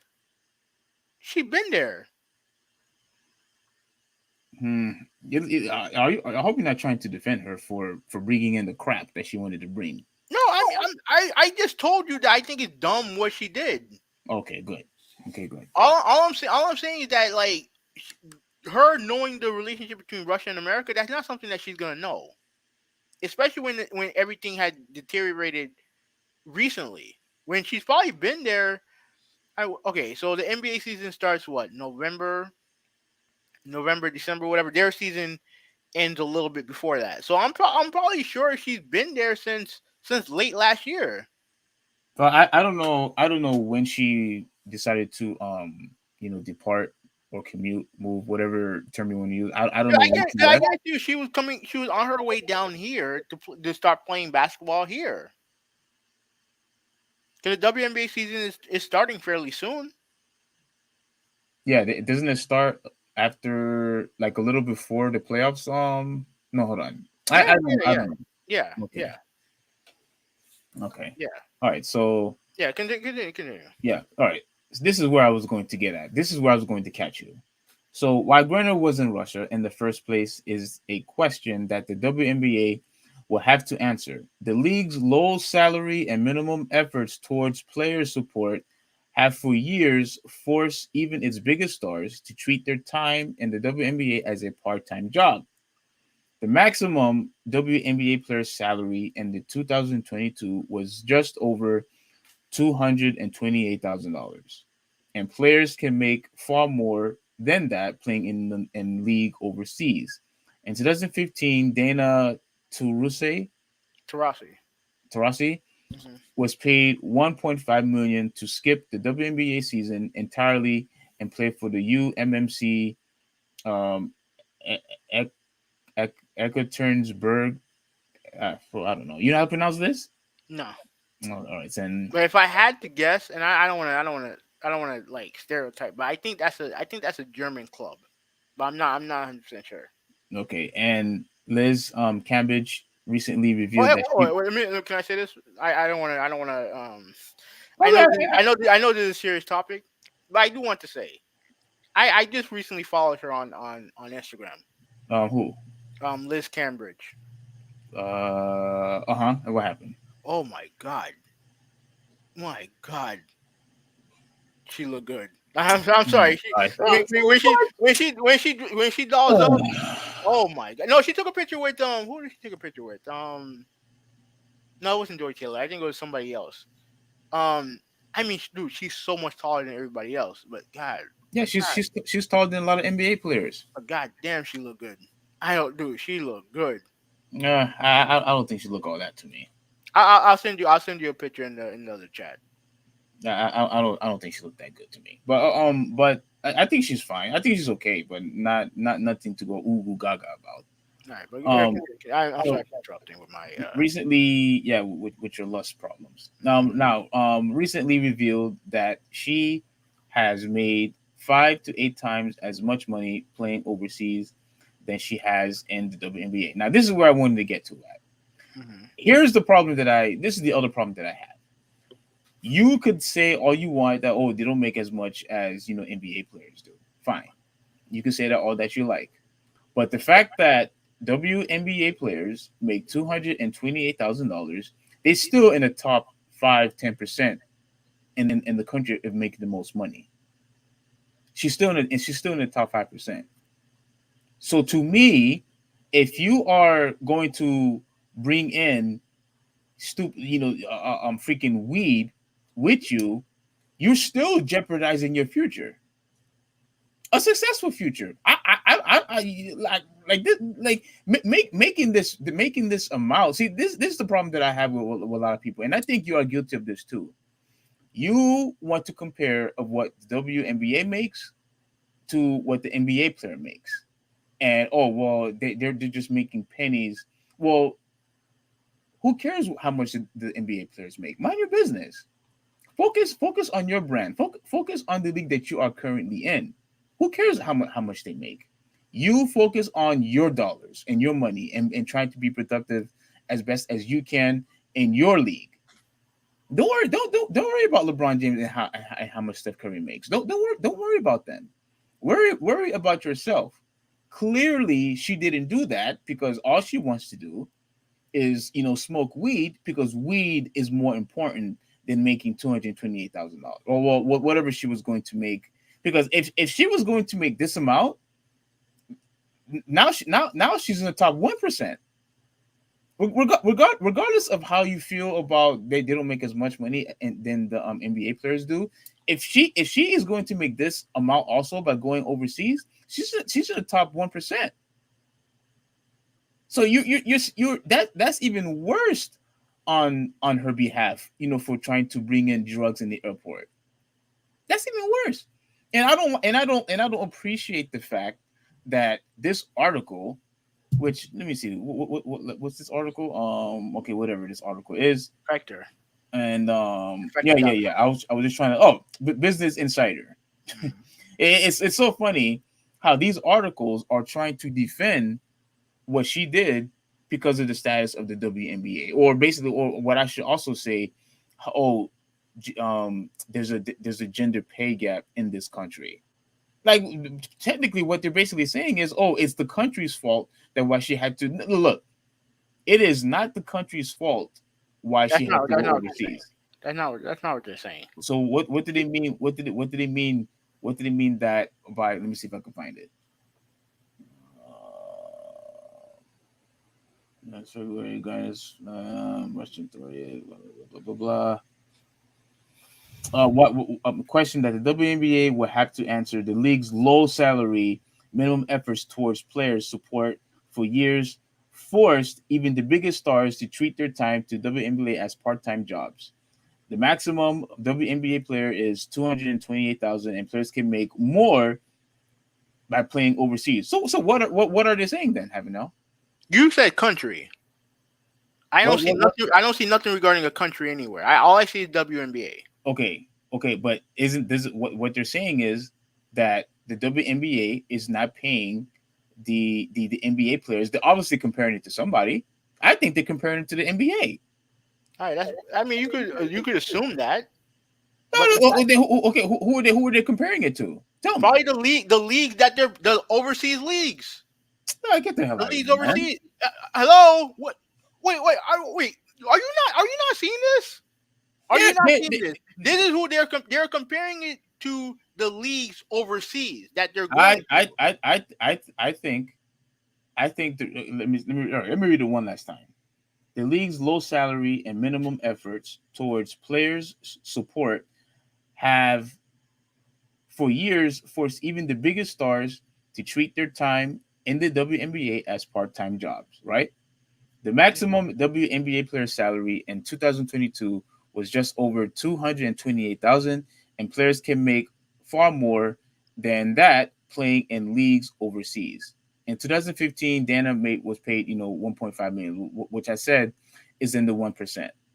So what's the Wait, problem? but who paid her 1.5 million? Who offered her? Who I, offered that to her? um It doesn't tell you. I really hold on. Who offered Entirely that money? and play for UMMC. I can pronounce this word, but they I think they are the ones that paid her, that amount of money. That's what they're referring to. That at least that's what they're referring to here. You're not talking about the NBA. I know there are some NBA. I know there's WNBA players who bitch about how much they get paid compared to NBA players. Right? I get it. And honestly, like while I can sympathize with them, it is unrealistic because of the amount of money that the NBA generates in comparison.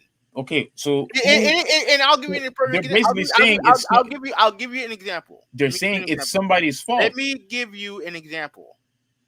Is literally like comparing an MLS player, an MLS a player who soccer player who plays in the professional league down here, complaining that they don't make the same amount of money as a player in the Premier League, which is in England, which is arguably the top league in all of soccer. Yeah, I think you said Right? England was the top, was very top, right? Yeah, but Yeah. guys in countries in Europe like England, Spain, France, they get paid far more money than players who play here. Why? Because the soccer leagues overseas are more profitable. Their brands are more recognizable. They're more popular overseas. Yeah. But in this case, what they're talking about here is they're talking about the league, the WNBA, in comparison to the other women leagues overseas. But at the same time, they're still being criticized that they're not getting paid enough down here. Yeah, Okay, because they're not getting paid as much in the WNBA than they are being played in the women's leagues overseas. focus on then what do you think the WNBA should do? Just pay them more? No. If you don't bring in the revenue, how can they pay you more? How? Bro, that's not my problem. Well, obviously it's her problem because she has to play overseas to make the money. That's what the article is about. She had to leave the country so she could make more money. Yeah. And Okay. but the thing So is that to me, but the problem is but the here's the thing, problem is here's the thing, right? To me, everything regarding what you're pissed off about, I don't care about. I don't care.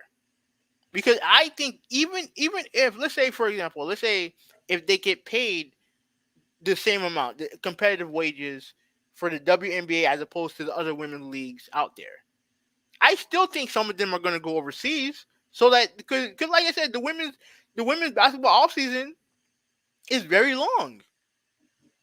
So why not take $500,000, go overseas for like 3-4 months, work on your skills, get paid, come back here, continue playing, have more of a traditional like an off season that's more in tune with the NBA, because the NBA off season is what, like, let's say June, like let's say June's the final. Obviously June is when the finals normally happen.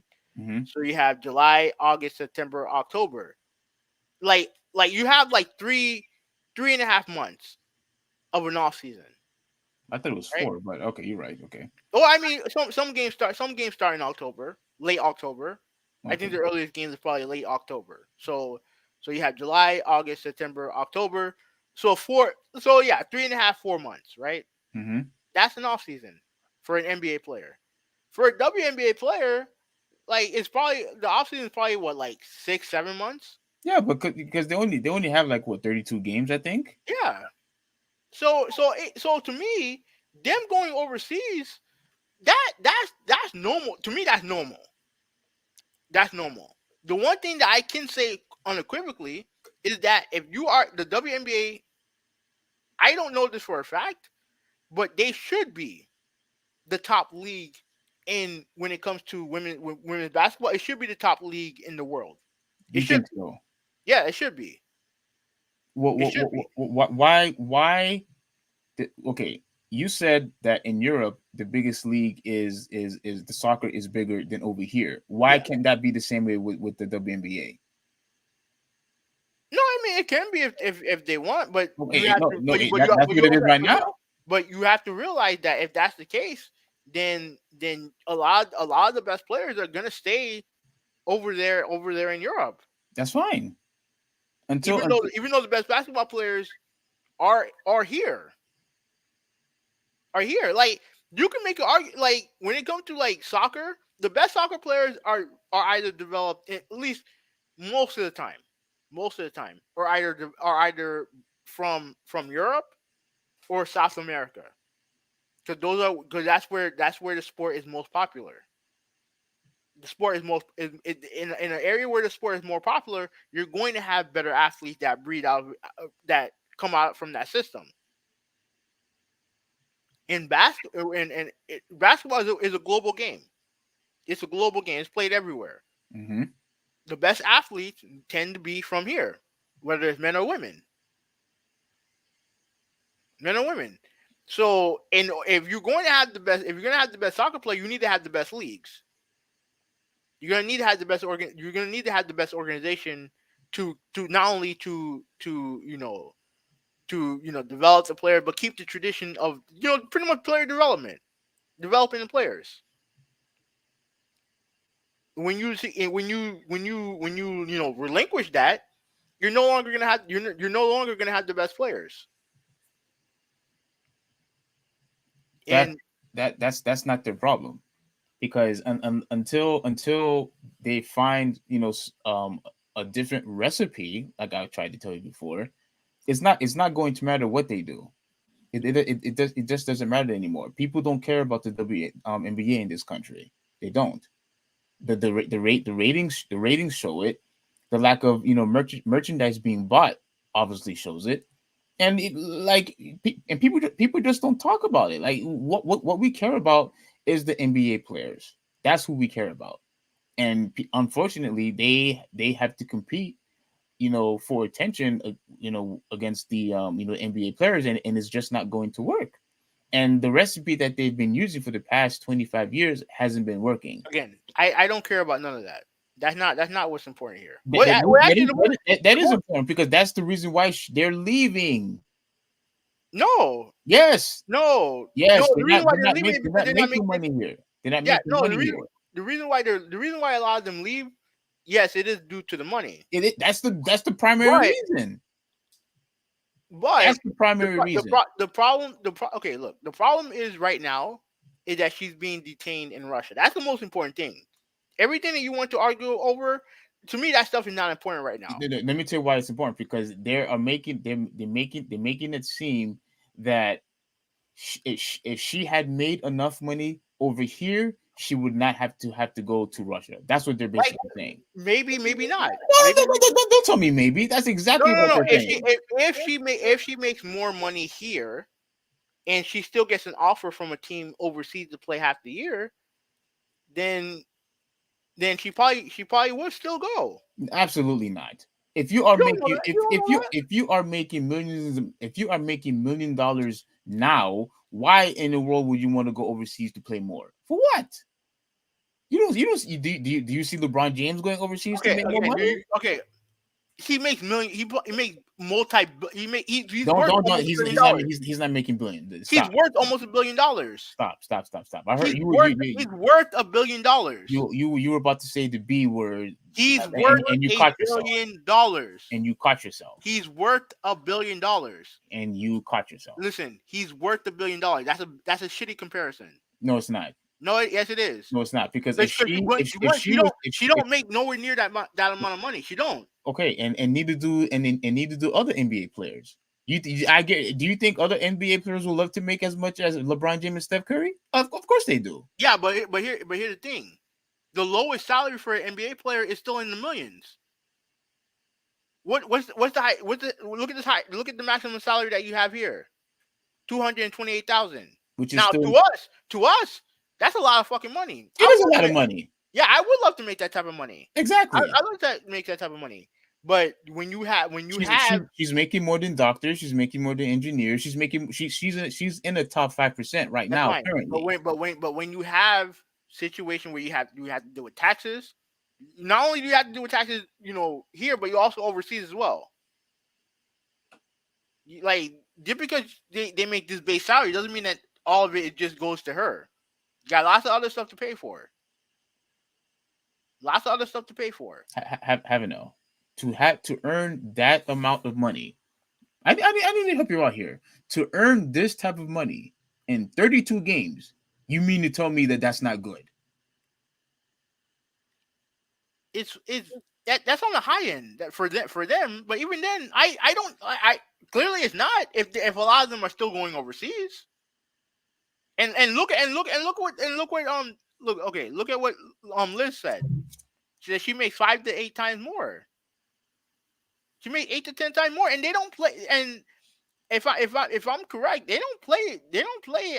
They probably play like 10 to 15 games more overseas than they do in the WNBA. But even still, why can't a WNBA franchise pay her competitively? Because the money has to come in first. You know that. We had Okay, this discussion already. okay, that's fine. You Okay, that's know fine. better than this. Okay, That's you not how you business all right. works. You say that they don't make money, right? They don't bring in the revenue. Make the Yeah. revenue first before you complain about All right. making All right. money. You say that they don't make the revenue, right? But here's the thing, right? They are they are partners with the NBA, right?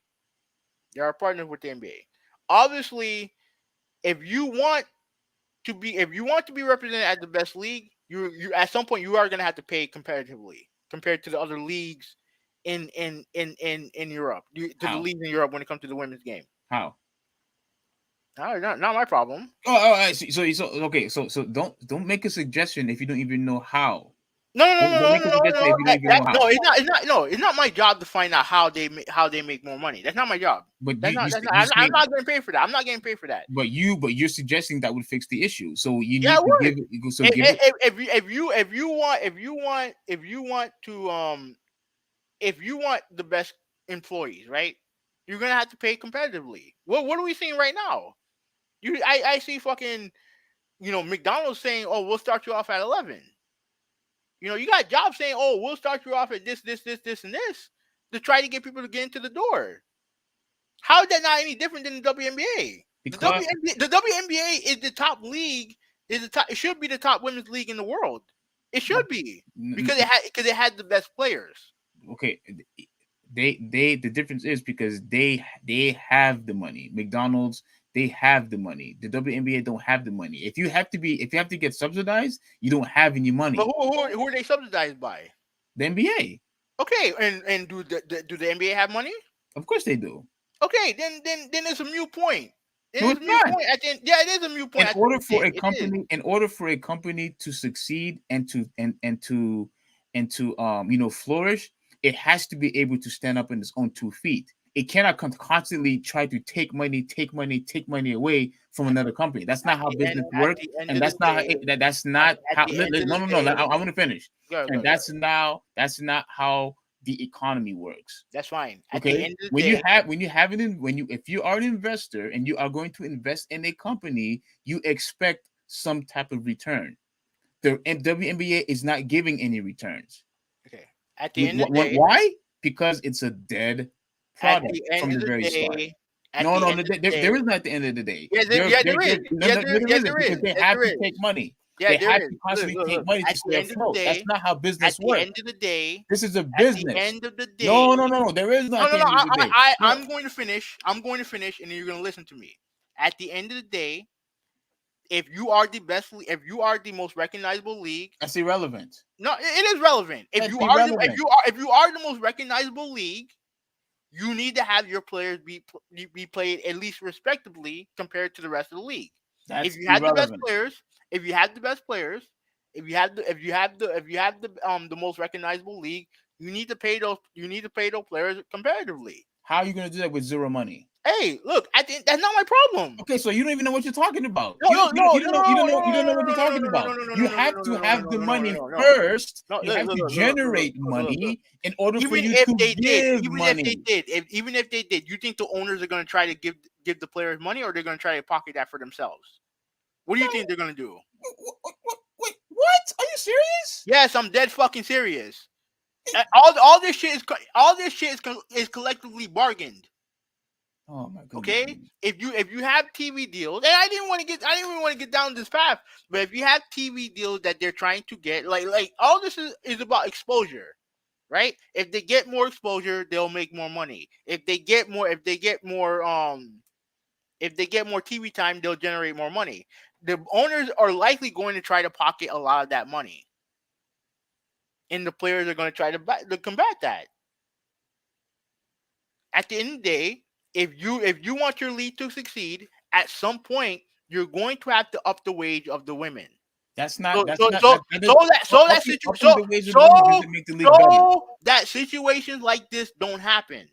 Upping the wage is not what going to make the product better. What are I you don't I, talking I about? don't give a shit about the product. I don't care. That's what matters. That's the only way for them to make the money. What do you mean you don't care? No, I don't. Like, Look, you don't even Steve, know Steve, understand Steve, how Steve, Steve, business Steve, works. Steve, And Steve, or you don't even know Steve, how business Steve, works. Steve, You can't Steve, just they've Steve, already been getting money from the Steve, NBA already for Steve, years. They've been Steve, getting money already, Steve, and it's not Steve, working.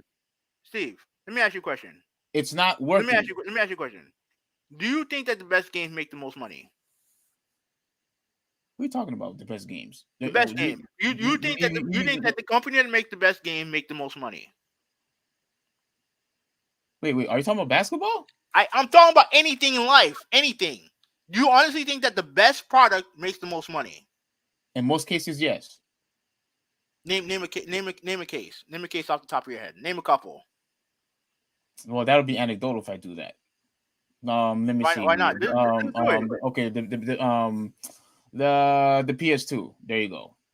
No, you think the PS2 is the best console out there? Yeah, because they offer the best games. Yeah, that's pretty much that's. I agree with you, but that's opinion based. That's opinion based. You got have some guys be like, oh, the GameCube had the best games. GameCube was the best console. Oh, Dreamcast had the best games. Oh, the Xbox had the best games. You know what I mean? Like we're not gonna argue. We're not gonna sit here and pretend that the Xbox wasn't the strongest console out there. Yeah, but if you're not going to give us, great quality games to show for it, like who cares? Well, I mean, they had Halo. One game. Arguably, it was arguably the biggest game to come out that generation. You can argue.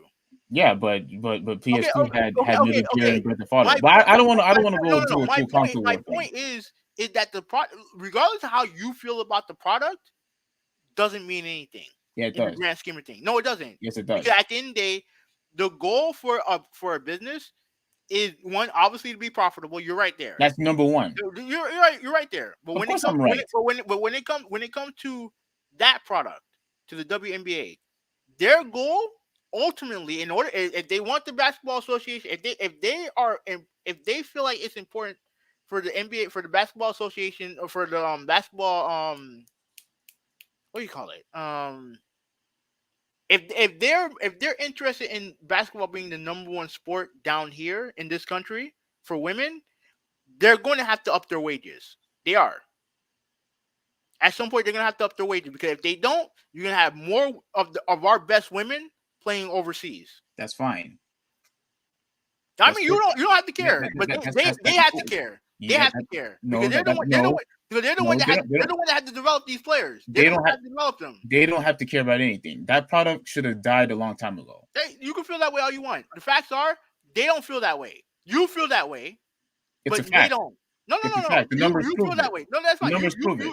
You feel that way. That's fine. You could try to defend them all that you No, like, it's but not. It's not. when it comes Steve, to Steve, Steve, numbers, Steve, Steve, when Steve. it It's comes not to about defending. It's not about money, defending no, them. no, no, It's not okay, about defending them. you said enough. You said enough. It's No, no, my no, turn. no. It's my turn to talk. I'm gonna say. Look, No, it's my turn to talk. It's my turn to talk. Let me say this, and Listen, then you can say. Then you can say whatever you want. Let me say this, and then you can talk. Right? You can feel that way. I don't care if you. I don't care how you feel about this topic. The facts are is that if they're going to, if that league wants to succeed, they are going to have to pay their players a competitive wage. Their goal is to make sure that the United States in general is the top league when it comes to basketball. The way you do that is by pumping money into the program. okay, And taking money away, I'm gonna give you an example. taking more money away. Hey, You don't know nothing about this. I know about this because I do research on this. Once upon a time, you can make a strong argument that the best players in the world when it comes to the men's side came from Brazil. Came from Brazil, right? The problem was, and while they've been struggling a little bit recently, Brazil is a soccer nation. When it comes to their women, however, they've struggled. I don't think they've ever won a World Cup, but they've been good, but they're not as good as the Americans. Why do you think the American women are so much are farther ahead than, especially back in day, than other countries that are more traditional soccer powers like Brazil and England and all the other stuff? Why? Because of money. Because they pump money into their programs. Where do they That's get the money why. from? I don't know. I don't give a You shit. don't I even. don't Oh, care. all right. So But the fact all but right. the facts All right. are You don't but the even know where they facts got the are money from. but the facts are You want to they talk about? pump Oh, you did no research on it's this good. stuff, It's but you no don't it's even know good. where No they no got the no no. money from. You could think about this. The women, the U.S. women, right? They're among the top. They perform a lot better than the men, but they don't have a credible league down here. They don't. I think the major league down here is NWSL. That league's a fucking joke. So compared to what you're seeing now in overseas in Europe, that's a problem.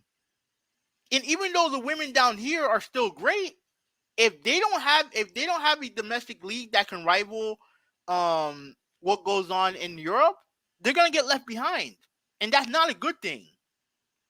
The same thing goes for Brazil. They just now started investing money into the women's soccer federation down there. They just now started doing that. Why? Because of the protests and all the cries for help from all those Brazilian players who had to go there, and they had to deal with low wages, poor hotel accommodations, all this other shit that the American women they complained about. They complained about that, and they don't deal with nowhere near the bullshit that they do in Brazil. So at the end of the day, if you're going to make a product work, you have to invest in it. You have to put money in it. The WNBA realized that. The NBA realized that. So, are you saying that the NBA didn't put any money into the league? They did. They did. So, But so, but so, here but here so, but so here your but so here your but here scenario but here, already failed. no Your wait, hold scenario on. No. already failed because they already Are they gonna have a league this year? Are they gonna have a season this year? they already Are gave they gonna have a season this year? can I finish now because you've been talking for a while. It's my turn to talk. Okay. Okay. They have been giving money to the WNBA for years. Okay. If they stop subsidizing, we don't have a WNBA anymore. Okay. So Okay. that already tells you That actually proved my point. that already tells you That actually proved my from point. flat. You know that, right? No, it didn't Yeah, because it did. what I'm telling you that once again it's a dead product that nobody cares about. It's a Again, product that nobody wants to watch. that's on you. You The can feel facts that way. proves it. The, No, the facts proves it. you can feel that way. Numbers That's proves it. fine. The numbers proves it. That's fine. You can think that. You can think that. That's fine. I'm not arguing with you over that. The facts are is that the WNBA, the NBA, the US Basketball Association, they see value in that product. They see value in developing these women No, to be the best players to play here, no, to invest it to stay here. And the only way that they're going to do that is if they pay the women competitively compared to the other leagues. Notice I didn't say NBA because again that's a different animal. I'm talking about compared to the other leagues, the other women's basketball leagues but no. Who do you think people in this country watch the other NBA female leagues? in the other countries. Yeah, I think it's better supported over there than it is down here. I think it's better no. supported. You over here? No, it's better supported overseas than it is down here. Okay, but I'm talking about over here. I don't know, like because the thing is that you keep saying that no one watches, but that it's a story. I remember the story that you shared about a team being moved out of their home, their home, their home court, right? Which obviously is something that would never happen to an NBA team, obviously. But the thing that I pointed out to you and you completely ignored that the place was sold out. So clearly you have some people who are interested. No, no, no, no, no. What I was sharing was that they removed. I forgot Yeah, what team they they removed that I team I think it was to Phoenix. I a actually think it was Phoenix. to a smaller arena. Yeah, which was still sold out.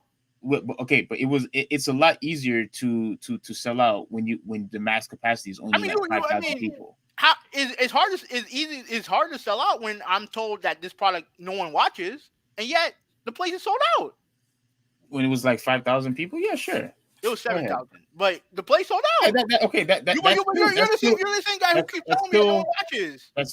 that's still not even close to comparable to to the NBA. But here's the thing, you keep that, and that's your main problem right there. You keep comparing it to the NBA. Because that's what they complaining about. They say they don't make as much as LeBron James and Steph That's fine. Curry. I don't care about that. No, no, no, no, They no, no, can no, no, complain no, to no, their no. blue in the face. If you are going to defend them, you also have to care about what they're complaining about, and they No, feel that no, they don't wait, make no, as no. much, and they feel that they don't make as much as NBA players do. They That's don't fine. talk. They don't talk. They I don't can tell talk. them, Listen, and listen, listen, listen, listen, they listen. know Look, that look, look, look, look, that's look, look, not look, true. look. That's not They acceptable. they don't talk about how much the other women makes overseas. They don't talk about that. No, they don't talk It's about that. You want to know why? They whatever just go happens, over there. whatever happens in Europe, whatever is going on in Australia or whatever other country, it's not their problem. They are comparing of what the NBA players make, and that they say it's unfair that they make more money than they do. And obviously, none of them knows how business works. They don't know how the economy works because they wouldn't use that as a reason why they're not making money. The reason why they're not making money is because that brand, the WNBA brand, is not generating any money. Okay, that's what seems like you constantly ignore that they're not making money. No, I One of don't. the why they're not making I money don't is because care. That's the people are thing. I not don't care. watching, and they I don't only care. and for them to constantly get subsidized by the from the NBA.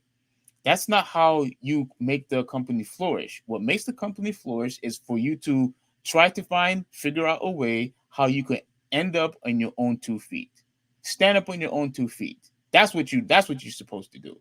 Not constantly sucking money from some other company, not constantly asking for help over and over and over again, and nothing hasn't been working for you. So clearly the recipe that you're using currently is not working.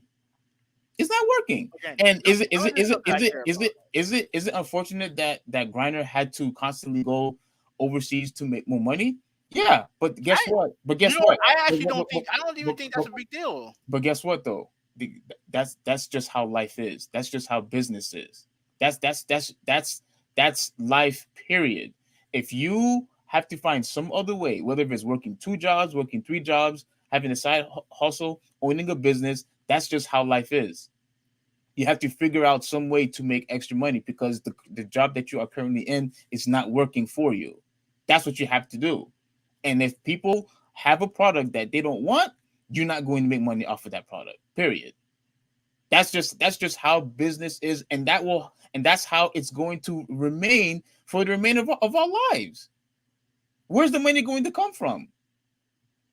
Like if your solution is that the NBA has to constantly give money to the WNBA, if they have to constantly suck money from the NBA, that is not a recipe of a successful business. And I'm supposed to care about that. Why? That's not a recipe for a I successful you know, business and because why should I care? I'm not going to be feeling sorry for these people because why? Because the product that they have just simply doesn't work. And It Steve, doesn't work. I don't And if care she about none of that. and if, as a result, if they have to go overseas, so be it. But I don't want to hear you complain that, oh, this is what you have to do because you're not making enough money. Well, your business just doesn't generate enough money. That's it. Again, none of this shit I care about. I don't care about none of this. It's a I result of don't. why she's going overseas. It could No, no, be. no, no, no. Let's It not could play be. dumb. That's exactly why It she's could going be. overseas. It could be. I don't like. I don't know. I don't know Brittney Griner. I All don't know right, all Brittney right, Griner. all right. You playing It dumb. could. No, You it playing could dumb with be. me right now. You playing dumb with me right now. My overall point is that if the league is going to be successful, they're going to have to pay their employees a competitive wage compared to Again, the other women's sports in out there. and you don't even know where they're gonna get the money. I don't give a shit. I don't give a flying fuck where they get the money. I don't care. Okay, then don't make a stupid suggestion like that. You No, no, you no. you you you I'll constantly make any. making I'll make any suggestion I want. you're making all these stupid suggestions. I'll make No no any no no no no suggestion I no no no want. no. This is I'll make any again. suggestion I You want. have no idea what you're saying. You're constantly making these suggestions with no support. I Stop, don't stop, give don't give me this an idea when you have no idea how it's You going think? to work. Let me ask you a question. You think I give two flying fucks how my job pays me? I don't fucking care as long as they pay me. If they don't pay me, I don't go there. The period. Mm-hmm. You don't mean like I'm supposed to know where to get the money from. I don't fucking care You get the as long money as from they the pay me. customers. As long as there's good food and there's quality service, the customers will keep coming. That's how it works. That's fine. And if you don't know that, that's on you. And if it don't work, I still better get my fucking money. No, the company just goes down, and you have to go somewhere. You have to go elsewhere. Hey, as long as I get paid for doing my job, that's all I care about. That's it. I don't give two flying fucks how they get the money. Of course you don't, All because you don't know how economic works. You all don't, I'm you don't, you don't saying, know how business works. all That's why I'm you're saying saying, that. all I'm saying is that if the league is going to strive, if they don't want this shit to happen again, what happened with Brittney Griner, if that's the case of what they want, and even with all that, I don't even know if she even worked. Like I said before, let me revert all this back, and then we can move on. Right? Again, the off season for the women for WNBA is very long. I guarantee you. Now, I will admit to this: if they were making LeBron James money, obviously they wouldn't go overseas. Obviously, but that's unrealistic, right? If they were even if they were making half that, right? If they had the opportunity to go overseas, make a couple money, make a couple bucks overseas, they'll probably still do it anyway. But all I'm saying is that if the WNBA doesn't want this to happen again, where one of their stars is detained in Russia, right? For whatever reason, they're gonna have to pay their athletes more competitively, so that the allure of going overseas is not the same. Is not the same. Now, some of them will probably still do it because, like I said, the off season is very long. The off season is very long, and like I said, the only way I always say that the only way to get better at basketball is by playing basketball. I don't understand how does that make the product better.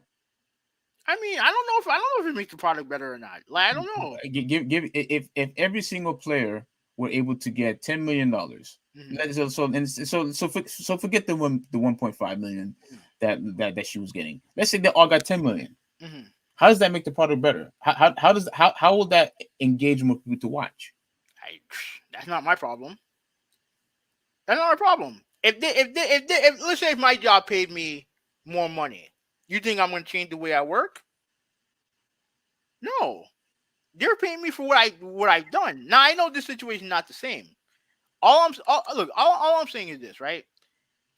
If you're worried about the product, I don't care about the product. Like I said, I don't watch. I don't watch. I Okay, don't care. but I don't care. Look, I don't care enough about the product to watch. that's what this article is saying.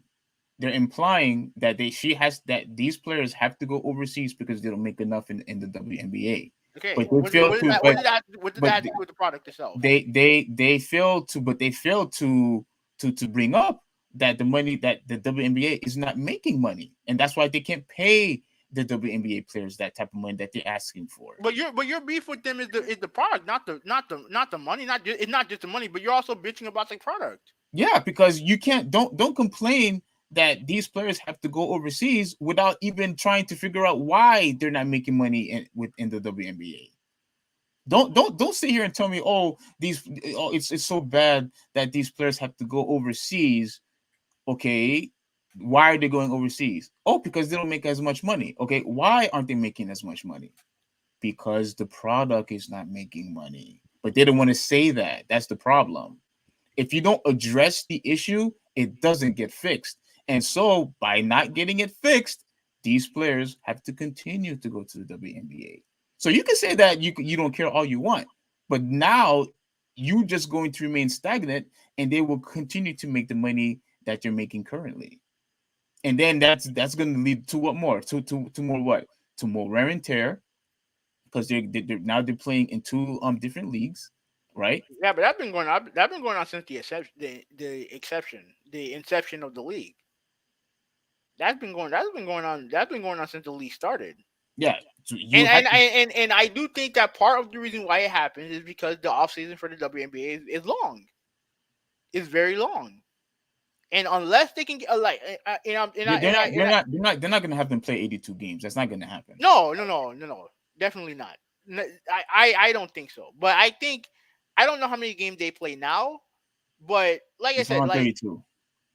32, right? So and how many teams do they have? I think they have what, like 15, 16 teams or something like that. I have no idea. Like, look, at the end of the day, like the league, honestly, they're still in the beginning phases of their of development. Okay, like I said, like I have there's plenty of leagues that went on where they would have teams that would be created, would be detracted because like I said, no one go to the games or nothing like that. And the WNBA has been through all of that. At the end of the day, if they're if, look at the end of the day, if they want this to stop, there are some changes that they're gonna have to make. It's not just the paying wages more. Now, obviously, if they add more games, they're gonna have to add. They're gonna like I was gonna suggest more games, but if they add more games, they're gonna have to increase their wages anyway. If they add more games, but they need something that will aid in that, and the way that stuff is aided is by TV contracts, and if they can't attract, like, obviously, I think WNBA, they have games on ESPN, they have games everywhere, Hmm. but it's not a great TV deal. Nothing, out of the world, out of this world.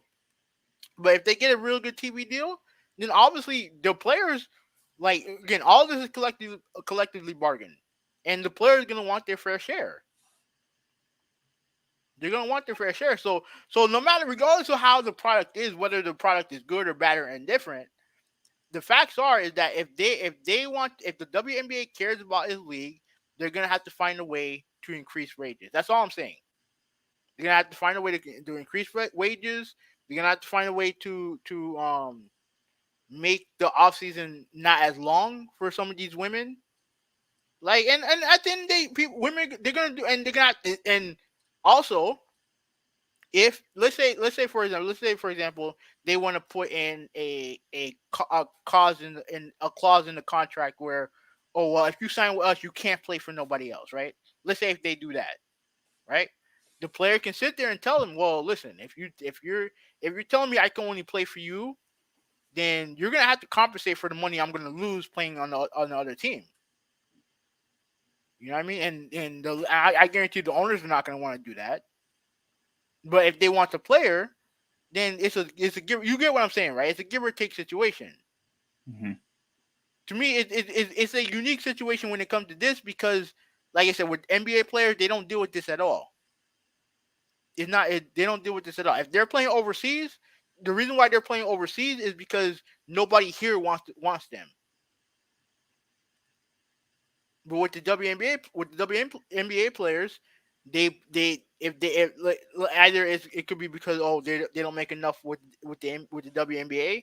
It could be that they want to generate more money for themselves, like use it as a side hustle. You know what I mean? There's lots of different reasons why they do what they do. Ultimately, like, again, I the part of the article that where it said that, oh well, they're blaming the WNBA for what happened with Brittney Griner. Like, to me, I don't agree with that. I don't agree with that. Ultimately, this is on her. The problem, the thing that I feel bad for her about is that she did this in a country like Russia, where their government is very, not trustworthy, obviously. Well, again, I don't feel bad for her at all. You want to, commit a crime where you brought in, something that you're not supposed to bring in the airport, and now you have to suffer the consequences for it. Like, I don't feel sorry for rich idiots. I don't. You have money. You gain, a financial, good financial stature, and yet you want to do something stupid by bringing drugs in your luggage in the airport. Do you think weed is worth 10 years in prison? No. All right, this is what she's facing right now. If she gets charged for this, she's going to jail for 10 years. Yeah, she's gonna go for jail for 10 years. And do I feel bad? No, because Even though you don't agree with the punishment, no, I don't agree with the punishment, but I don't agree with stupidity either. that's You fine. you you Right, you right. you you already you're already in the top 5-10%, like I said earlier, during this topic. You already making money. You're already making money. Now, is it as much as the NBA? No. But at the end of the day, with all the money that you are currently making, and for you to do something stupid, like that's on you. All right, And you and I had the exact same stance when other athletes do something stupid. John Jones, he did something stupid, making so much money. We feel sorry for him? No. Conor McGregor, like the guy that you hate so much, making all this money, making great money, boxing Floyd, and then he does something stupid by attacking people in the bus. He got his foot broken. You didn't feel sorry for him because you said he was a douchebag. When mhm. you start doing something stupid and you are rich and yet you still want to act like a numbskull, then I'm not gonna feel sorry for you. Yeah, but we're talking about like hitting someone with a car. We're talking about fighting in a bar to weed. Yeah, but bringing an illegal substance in an airport Dumb. I agree. It's dumb, but is dumb. it's not worth 10 years. It's not worth 10 years. If a kid steals a candy bar from a store, we're not gonna give him the death penalty. No, You know what I mean? Like that's all I'm saying.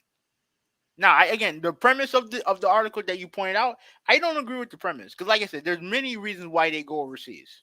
There's lots of reasons why, and I don't think the WNBA should be responsible for that. I don't. My only point when it comes to the WNBA is that if they want the league to be more competitive, then they're gonna have to pay their athletes more. That's all I said. That's all I'm saying.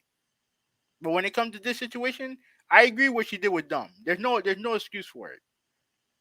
Especially like I said, this is why I'm so afraid to go to other countries because like I said, I like the way I live my life here. I don't know if I can live that same life in another country, even if it's for even if it's for a couple weeks, right? Let's say if I drop something on the floor, or if I drop let's say if I'm littering, right? I don't know what that crime would get me if I'm in like China or something like that. I don't know. hmm You know what I'm saying? So I agree with what she did with Dumb. I agree with you. I agree with you there. The only thing is that I don't think one is not definitely not worth 10 fucking years for weed. I know that for a fact. And now she's stuck in a foreign country that has silly laws run by a fucking maniac.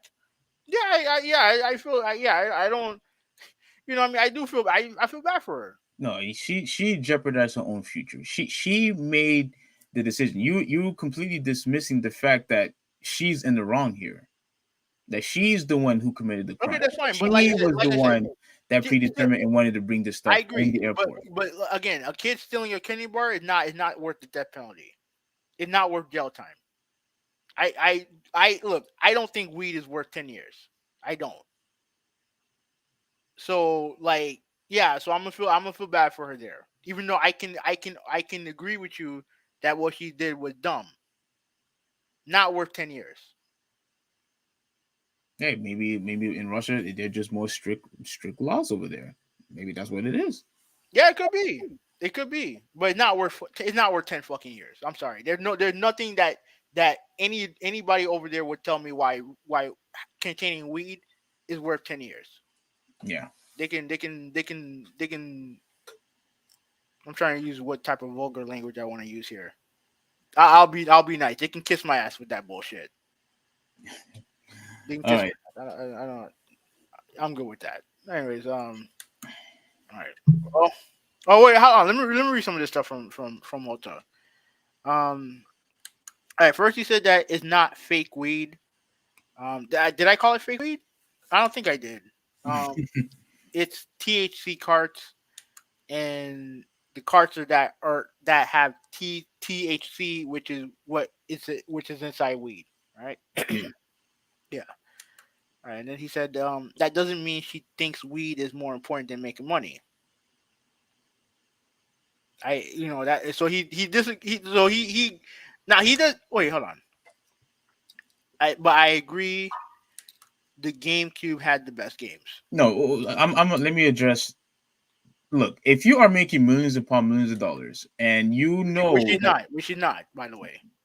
okay, you are generating, you are making money to where you are in the top 5%. That's where she is. That's where she is currently. If you are making a lot of money, and I'm sorry, I haven't know, making over $200,000 a year in 32 games is a lot of money. It's a lot of money. And if you're going to jeopardize your future because you want to do something dumb, yes, I think you feel that weed is more important than you making money. And that I feel the exact same way with these idiots, these NFL players who constantly want to smoke weed. They get caught and then they get suspended, but yet they want to constantly complain, oh, I got suspended. Well, yeah, you got suspended because you brought in weed and you're not supposed to smoke that stuff. Which is more important, smoking weed or making millions of dollars? Obviously, it should be making millions of dollars. But if you still rather choose weed, knowing what the rules are, then I don't feel sorry for you. I don't feel sorry for you. I don't feel bad for you. So I don't feel bad for her either because she knew better. She knew better. And as far as the GameCube had the best games, I do think that the GameCube I don't want this is a complete separate topic, but I do believe the GameCube had like one of the greatest quality of games that I had ever played. When it comes to the Resident Evil games and the remake of Metal Gear and Zelda and so forth and so forth, Mario Kart and all that, Sonic, all those great games. I think GameCube really had great, quality games, at the time, and I think that was the time where they actually took the most risk, back then. But they're not taking that risk anymore because back then they took a risk of making the very first rated M game, which was Geist. You don't see that anymore. We had F-Zero, we had multiple Metro Prime games, and which one of them was multiplayer. You had Zelda, which was cell shaded. So like they took a huge risk of changing their games, but you don't see them taking these risks anymore unless they see that other people are making money off of it, like with Mario, and now they want to make Mario Maker because they saw how much the community love when people would mod these Mario games, and now they want to do it because they didn't want to take the risk. We had to do it for them. But anyway, All right. So let's move on to the next topic. Steam Deck. yeah. What Uh, what's your thoughts on this product? all right. Let me hold on. Wait a minute. Wait. Hold on. Can you see this? Uh, Not Oh, yet. I probably didn't share it. All right, hang on. Let me go back and let me share this. Da, da, da, da. No, no, no, no. All right. Now, Okay. now, as you can see, I wish I could play, like some type of trailer, but I'm not doing that. But as you all can see, this is the Steam Deck, and for me, I honestly believe that although it's a very people say it's a very expensive device, Hmm. um, I think it's a very nice device. Like the fact that it's kind of like a people say it's a portable PC on the go, and I actually seen people use. I remember that I saw a picture where people actually you were able to use a keyboard with it. Like I don't know if it was that or maybe that was the One X player, which I'll show in a minute. But I, do you believe that this was somewhat like revolutionized gaming, or like do you think this is a product worth buying? What do you think about it? Um, Me personally, when I first saw it, I was impressed. I was impressed with it. Price wise, it's a bit steep for me right now because I'm trying to find it. I'm trying to find a PS5. So I can't find that shit. Yeah. So all right. So I look at the prices here. Three storage options. Like for obviously 400 is steep for me for a handheld device. Hmm. And then you have the 529 and 649. You know. it's too much. It's too much for me. Even though like I'm impressed with the device. I like what the device can do and the potential of it, but it's just too expensive.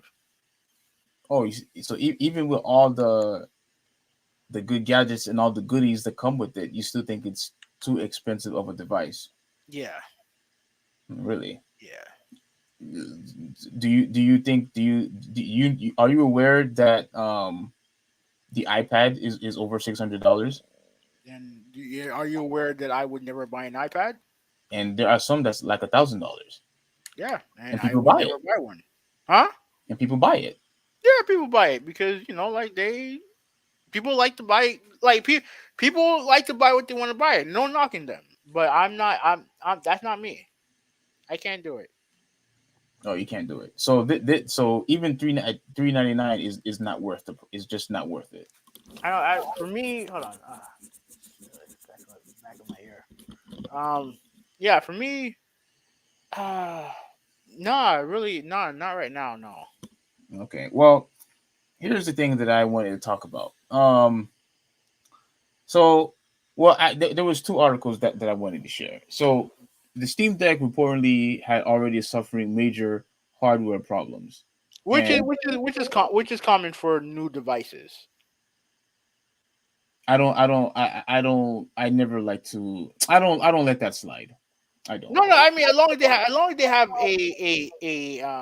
a way to fix it for you for and you not being charged for it, then it's fine.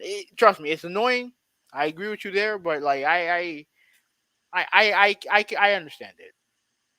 All right, so I'm just going to only read just bits and pieces of it because there's another article that I wanted to address and about what our friend said.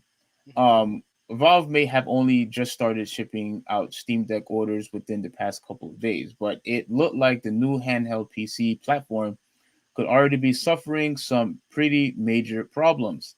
In recent years, controller drifting has become a problem with a number of different platforms. While the Joy-Con that are used with the Nintendo Switch are perhaps the most high-profile instances of this problem, various Xbox controllers have also suffered from similar issues. Now, when they say Xbox controller, they mean the Xbox One X, right? Well, I don't know. 'Cause I have three Xbox controllers. That's never happened to me. Okay. Now it looks like the Steam Deck could have a problem with thumbstick drifting as well if a new video is anything to go by. Since the Now, release, go ahead. from what I heard, this is a software issue. This is not a hardware issue. Yeah, So apparently they already fixed it.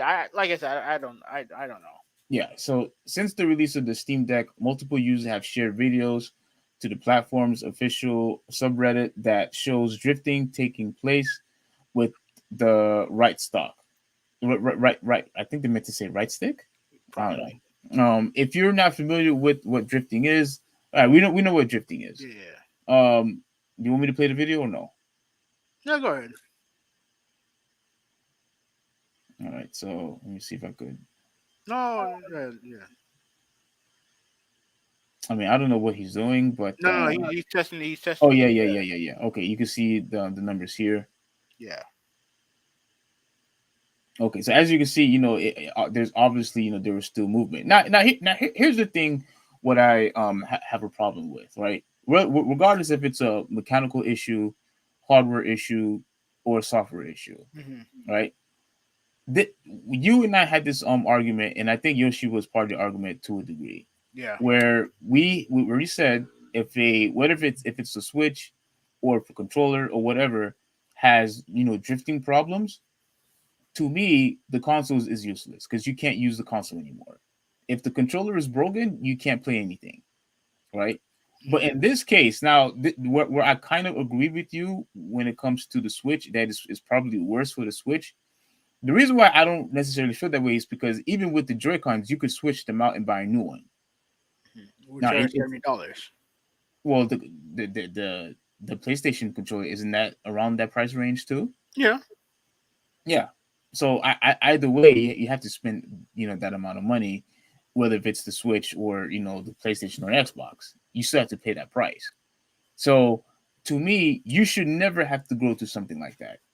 Not especially if the price, like you said, well, it's okay because the item just got out. No, no, no. It's just that it like I can see it happening, especially earlier on during the launch.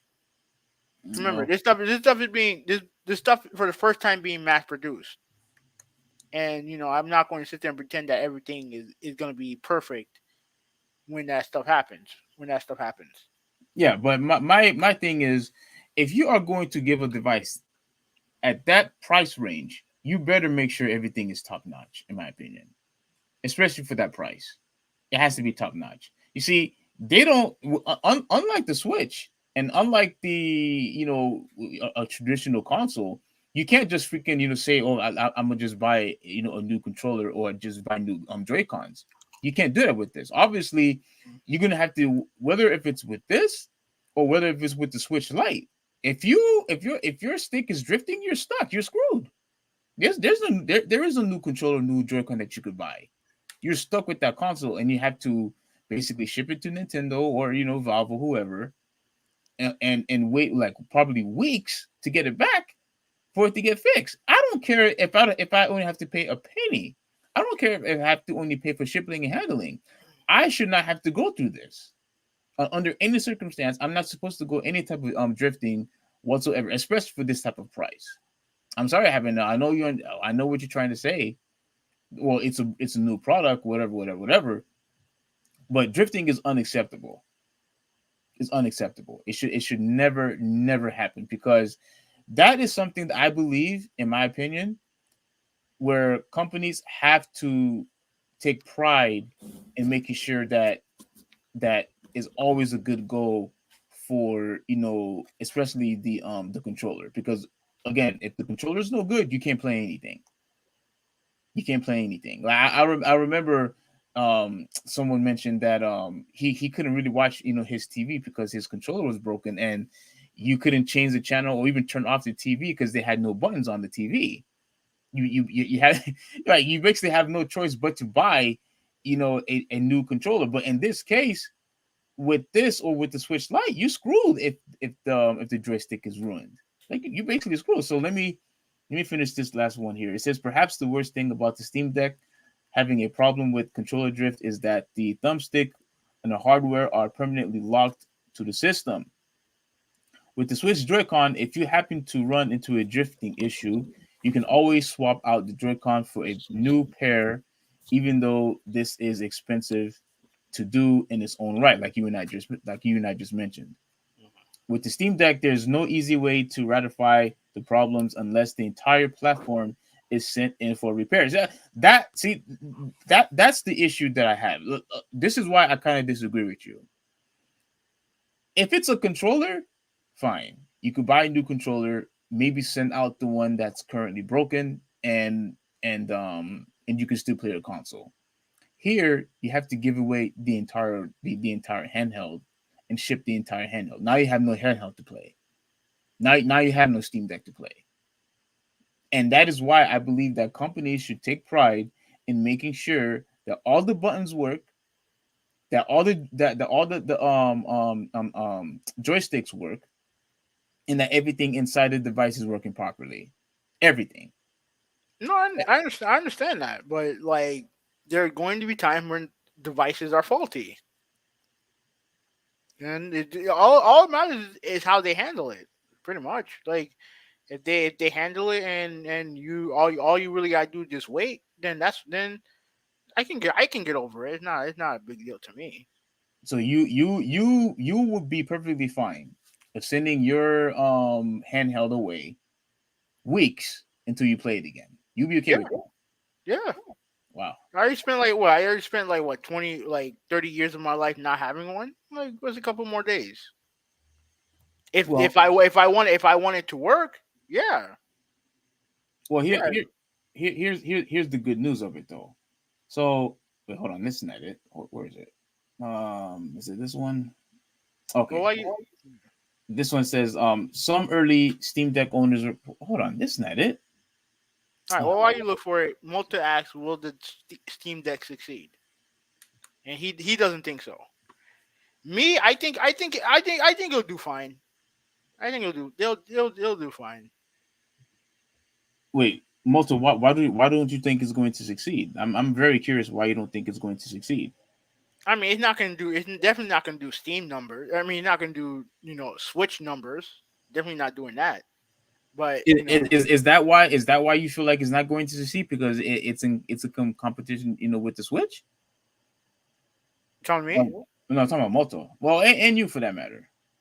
no, I don't think. I don't think like even though it's in the same ballpark, as the Switch, it's not going to sell as much. And I think Valve knows that too. So just release it in limited capacity you know for one, and then fix whatever problem they have in it, and just continue just making it, and hopefully by next year, um we'll have we'll have them in store. Um, yeah, but wait. Well, I don't understand. Why don't you think it's like it's going to like make great numbers sell wise? Because of the price? Yeah, the price is not available in stores right now. Well, if it's not But available, that means people are buying it. Wouldn't you call that a success? man, hold on. Huh? What you said? Who, me? Yeah. Yeah, wouldn't you call that a success if you can't find it in stores right now? If people that Well, means that means it's not in stores because they're not releasing it in stores. The only way you can get one right now is by pretty much buying it from them.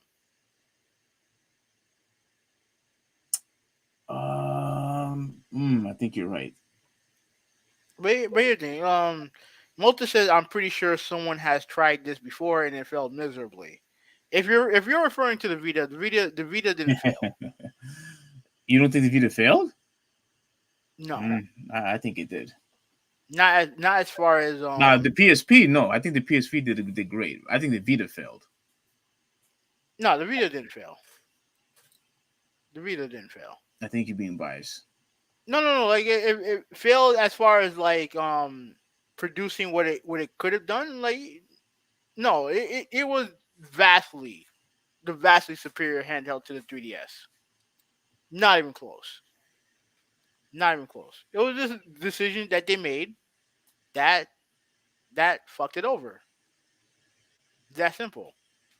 Hmm. Now the way that Valve is going with the Steam Deck is smart. Is actually smart.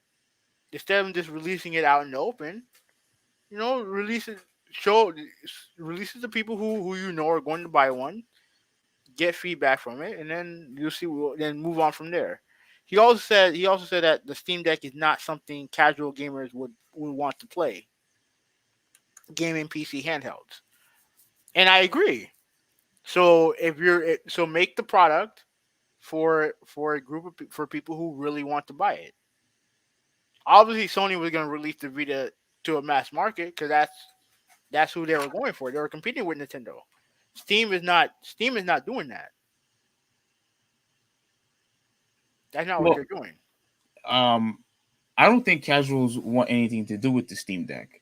I think Malta is 100% correct on that. But because we have a huge vast majority of not majority but a huge audience who are PC gamers, I would think whether they're adults or kids would love to have a device like that on the go. I think a lot of them had that same mentality that you had when you wanted PlayStation 2 or PlayStation 3 quality on the go. And if a lot of people who are dedicated, PC gamers, I think they will, follow suit with that same, mentality of I want a PC on the go. I can play whatever it is I want, in the Steam Deck. All the games I have access to on my PC, I could have on my Steam Deck. Yeah, do I think they will buy it? Absolutely, Yeah, could be. absolutely. So I don't necessarily believe I don't think they're competing with Nintendo at all. I don't think the way how this is being presented, and it doesn't look like it's user friendly either. I don't think this is just just you know download the game and play type of thing. I think you actually have to put in the extra work. I think I'm not saying you have to be tech savvy per se, Mhm. but it's definitely not a handheld that is dedicated for casuals whatsoever. Yeah, yeah, but hold on. Malta said that yeah, if I was a PC gamer, then Steam Deck would be nice, a nice luxury, but only play one home console. But I only play one home console. So Wait. Say it again. okay, yeah, if I was a PC gamer, then Steam Deck would be a nice luxury, but I only play one home console. So Oh, okay. I understand your point. I understand your point. Um, Somebody in the chat says Steam is an open market, so it's pulling games from everyone who allows them to. mhm. That's what Riddler said. Do you know what that means? Yeah, pretty much. It's an open market. Yeah, it's essentially it's a PC in your hands. That's what it is. Yeah. It's a So PC. that's why I'm actually surprised that Malta said it wouldn't. He doesn't think it's going to succeed because even though it's not something that's available, I mean something that is dedicated for casuals, I still believe that it's something that's dedicated for everybody. I'm pretty sure a lot of people would say, "Oh man, I could play this game, I could play that game," on this. Well, Well, you yeah, can't. You're not gonna be able to play every game on there. Like the more graphically demanding games, you're not gonna play. You're not gonna be able to play on it. I think you can because the graphics card that they have in it, um, I think are the same as with the PC.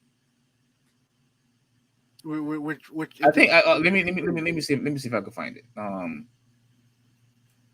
it depends on the PC because not all PCs are created equal. Yeah, that's true. That's true. But oh yeah, this is finally I found it. Well, no, this is something else. But I found what they did. This is what Yoshi had brought up before. So wait, hold on. This is not it. You know what? I give up. I can't I can't find I can't find the article. But basically, what I was trying to show was that there was an article of them showing that they actually fixed the issue, the Hmm. whole drifting thing. And you're right. It was a software issue. Yeah, Now, do you wanna talk about what our friend said? Because I really want you to bring that up. he's okay. When this thing, well, let me read this from Walter. Right, he said I only play GameCube and GBA as of now. The GBA is easily Nintendo's best handheld.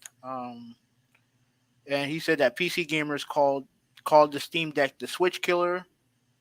And then he said, then again, according to Hoovy, PC gamers are closet Nintendo fans. Yeah, I do. I still believe that. Wait, that PC gamers are closet Nintendo fans? Mhm. Why do you feel that way? A lot of the PC gamers that I deal with only bitch about Sony and Microsoft. They don't say jack shit about Nintendo. Oh, really? Mhm. Oh, wow. And they tend to be the ones that like to mod and not mod, but like to um pirate Nintendo games. So, They pirate Nintendo games. mhm. Mm, okay. All right. What was I gonna say? About what our friend said. Um, no, what was I gonna say? What was I gonna say? Oh, okay. He said, and I do believe that either he was trolling or acting stupid, one of the two. He said that Now he's calling you out, Yoshi, in cases you're watching. he said that Steam probably Valve probably did that to show Nintendo users that they can fix the controller drift easy. And that's the dumbest thing I've ever heard him say. As a company, you never purposely create defective products in order to show people that you can fix that said product because another company didn't do it as quickly. That's dumb. I'm sorry, it's dumb. Yeah. So So yeah. So Yosh, I'm gonna have to disagree with you too. I don't think they purposely did that just to prove a point. Now, granted, what Nintendo did is trust me, it is egregious. It is inexcusable for them to do that, right? Especially when you have to deal with, especially for people who bought the Switch Lite. You buy the Switch Lite, you're stuck. You have to basically ship that thing back to Nintendo, and hopefully, that they fix it in a timely manner. So if you have a fish light, if you have a Switch Lite, and you have to deal with drift problems, then yeah, that's terrible. That makes Nintendo look really really bad. At least with the regular Switch, you could just again you could just switch out the Joy Cons, but for them to purposely hurt their own product just so they could prove a point. Oh, and look, I could understand where you're coming from to a degree because it was just a software issue. Maybe they didn't just maybe what you're probably saying is, oh, here's a problem that we could fix, and they're probably trying to call Nintendo out because they are unable to fix. Because from what I've heard, there's still people dealing with drifting right now. With the switches that they have currently. Luckily for me, me and my brother have one. We don't have to deal with that. We haven't had any drift problems, as of yet. But for them to purposely hurt their own product, like all Yeah. that does is turn people off.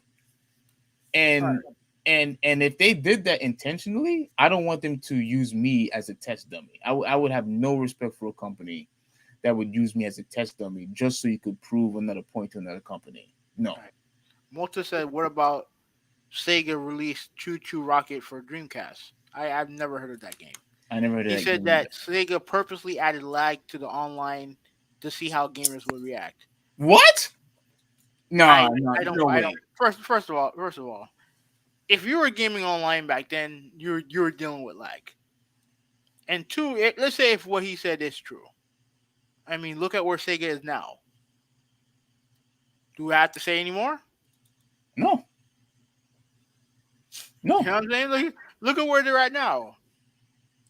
Like, yeah. So I don't buy that bullshit. But anyways, I Yeah, mean, yeah. So yeah. So we're pretty much done with this. yeah, yeah, yeah. There's really not much to say because okay, I finally found it. Or my bad, y'all. So I finally found it.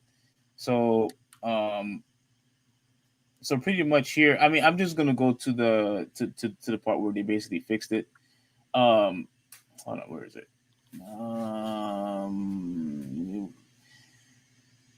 Okay, so at least three separate posts on the topic have made the Redux Steam Deck a dedicated forum for the new PC for the gaming PC. Two of them show the issue and settings where you can test all the inputs in the built-in controller. The third shows the mouse moving largely. All right, let me see if I can find it. Let me see. Yeah, I think that's it right there, ain't it? The one that I was reading. Yeah, right. There. Update. Oh yeah. Wait, hold on. Wait. Oh yeah. Wait, is it this one right here? Yeah. I could have sworn there was more than this. But okay, so March 1st, 8:25 p.m. Valve, however, says the issue has to do with collaboration. The team has looked into these reports and has determined there was a dead zone collaboration issue introduced in a recent firmware update. Lawrence Yang, a developer on the Steam Deck, said that in a statement to Tom's Hardware, we have shipped a fix to address the problem, and the team will continue to watch for reports related to this issue. I see. This is what I could definitely appreciate. Like they fixed the problem, and they will continue to monitor to make sure that there is no future problems, or making sure that whoever is going to complain that they address the issue immediately. Now, again, I don't like the fact that you had to deal with it in the first place, but if it was, just a software issue, I think I could deal with that. And so I'm going to give Yoshi credit, at least on this part, because he gave the article, in the chat, and I wanted to talk about it. So yes, they had a drift problem, but they fixed it ASAP. They fixed it right away. And that is something I could definitely appreciate, because you don't want a disaster that the Switch went through, that Xbox 360 went through, or what the PS3 went through, where you shipped out a product and now you're having all these issues and complications, and then lawsuits and all this other stuff. So um, that's awesome. Now, before we move on, there's one thing I just wanted to bring up, real quick. And so for me, do I want the Steam Deck? I truly want to try this system out. I truly want to try this system out because I'm just thinking of all the amazing games that it's available only on PC that I've always wanted to try out and I always wanted to play. And as much as this is a very expensive device, you know, Yoshi and Riddler are constantly telling me how much I need to game on PC. And I'm pretty sure they said it to you too in the chat that we need to game on PC. And I do want to give PC a try, especially at the fact now how these consoles, these companies are constantly trying to take control over everything. And I just love the traditional console and controller, but then they use the excuse, well, you could use the controller on the PC, so what's the problem now? And all right, so I'm gonna type this thing one last time. And let me All right, see. while you do that, let me read some of the chat from the other chat. Finally said that Steam only pulls from Steam, not PC gaming. That's fair. He said AAA title can be played not at 4K, I believe. Said pirating Nintendo's too easy, and that drifting is a common issue.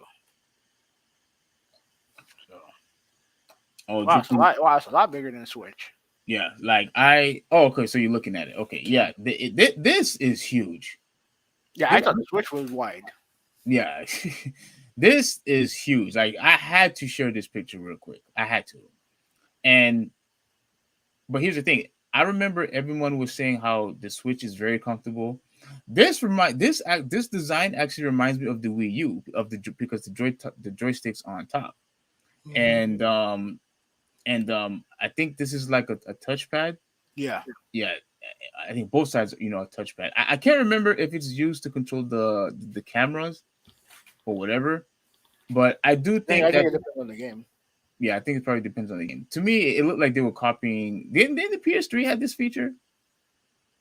No, The Vita had the feature in the back of the yeah, the back Vita, of it. Vita, my bad. Yeah, the Vita had it. Do you remember what games that you had to use that for? Well, you know what you can do is map. If you're, let's say if you're playing like a PS, let's say if you're playing a PS4 game on there, right? You can map like the L3 and R3 buttons there. You can map R2 and L2 buttons there. Yeah. Not great, not great, but it was an option. Oh, okay. So yeah, so overall, I think that this is going to be a I don't think Nintendo has really anything to worry about when it comes to competing with all these other handhelds. Hmm. Because again, casuals, I don't think casuals are going to buy it. I think the people who are going to buy this are traditional PC gamers and some console gamers. But I'm pretty sure that that's pretty much it. And right here, this last but not least, this is the One X player. Um, Now, again, having know, you said this one is way too overpriced. Yoshi Hmm. also said this is way too overpriced. I'm not gonna go into this. We could talk about this another time. I was trying to do research on this. I know that it's um compatible with Windows and and other software. Hmm. The only problem is with this thing, it is way too freaking expensive. Do you know how much this thing is? I think you told me $1,000 something, 1,000 plus. You know what? Let's just see for ourselves. Like, I want you to see it for yourself. All right, so yeah, one that, oh, I already had it already. Let's I see. mean, honestly, I like the design of it. I like the look of it. Yeah, the design of it yeah, the design of it is fantastic. Wait, hold on. Shopping. So there's, hold on. Is that it? Oh yeah, here it is. This is how much. Hold on, is that the price? Wait a minute. Why did you show me Xbox for? Oh my Put goodness. one X. Oh, for goodness sakes, man. I put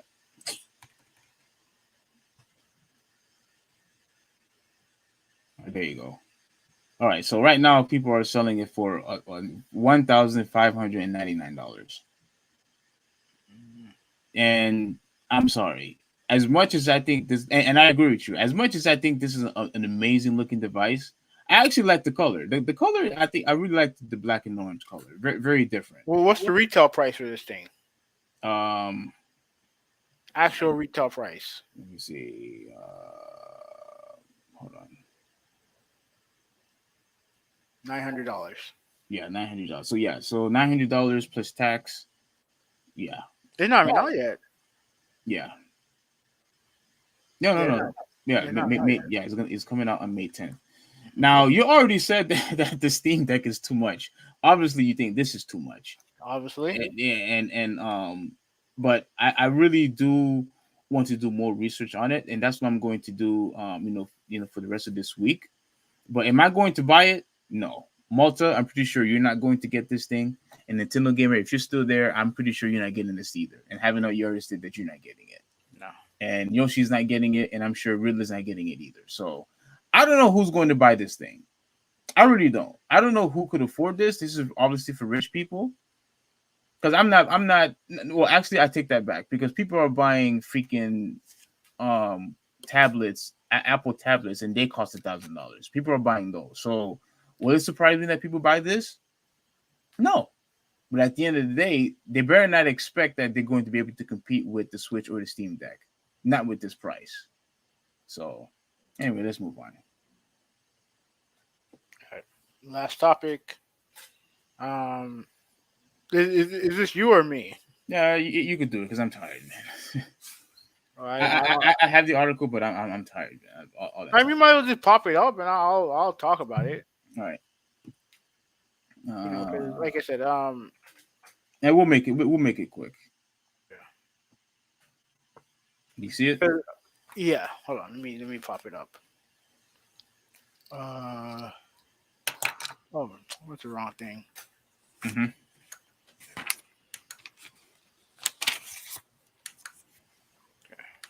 Let me pop it up. Pretty much this is the. Am I at the beginning of it? Okay, yeah, it is. Okay, go ahead. Yeah. Pretty much what this is.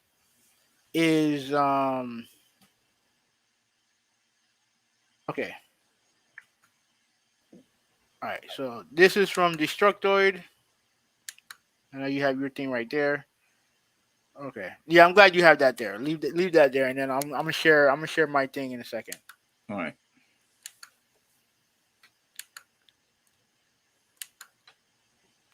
Where is it at? There we go. Okay.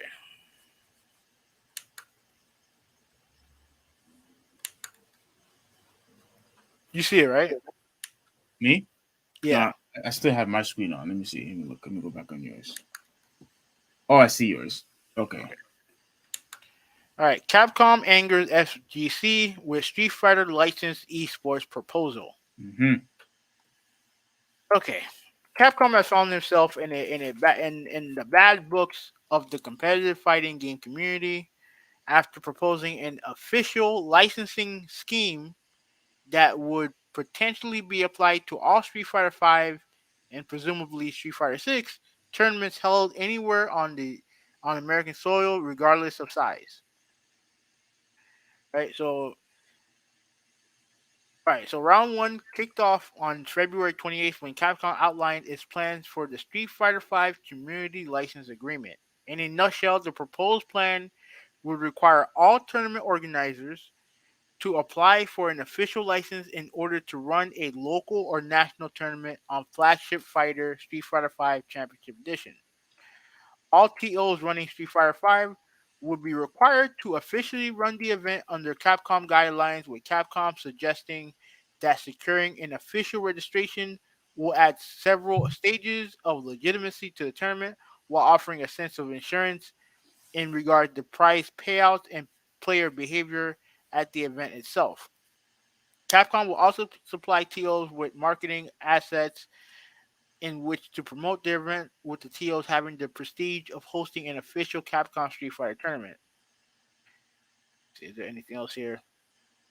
The FGC, however, does not see Capcom plan as being altogether wholesome. Already concerned with the opening Big Brother salvo of having a multi-million-dollar company over one shoulder, the proposal also notes that all live streams, video, and photographs of any licensed events automatically become usable, royalty-free by Capcom. Additionally, Capcom will have the right to limit prize pool amounts. All right, look, before you continue on, this is what pisses me off, right? This is what pisses me off because if you have a game that you bought and you want to make your own private tournament, why are you telling me what to do with the prize money or how much I could give out? Last time I checked, if I buy something, I own it. I own it. I don't care if it's a video game. I don't care if it's a movie. I don't care if it's a PC. Whatever it is that it may be. Why are you trying to dictate of the prize pool amount that I myself can give out on my tournament? You know what I'm saying?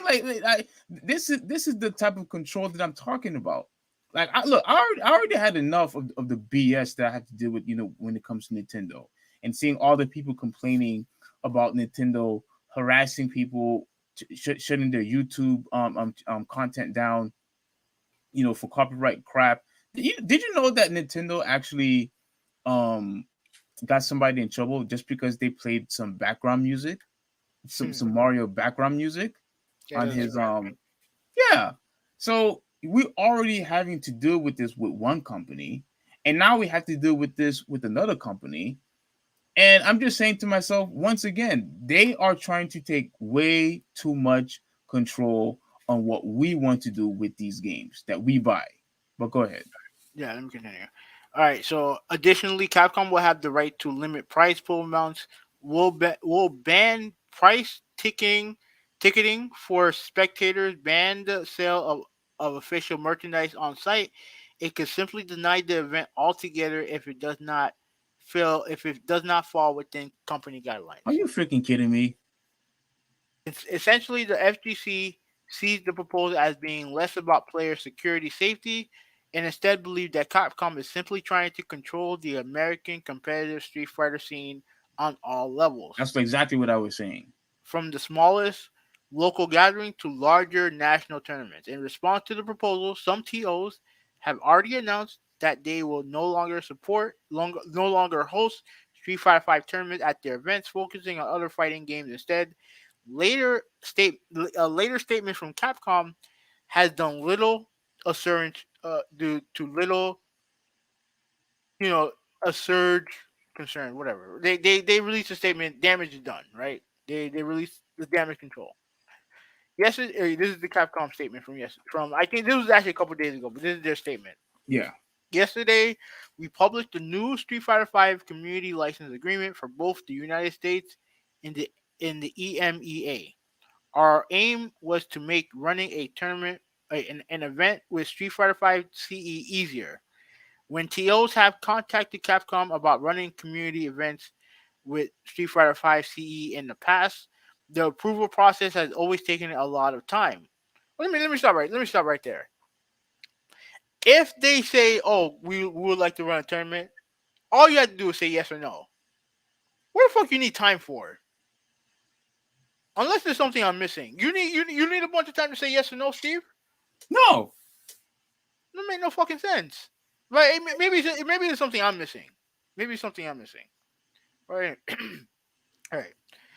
All right. I, So I I think when they said that, our aim was to make running an event easier.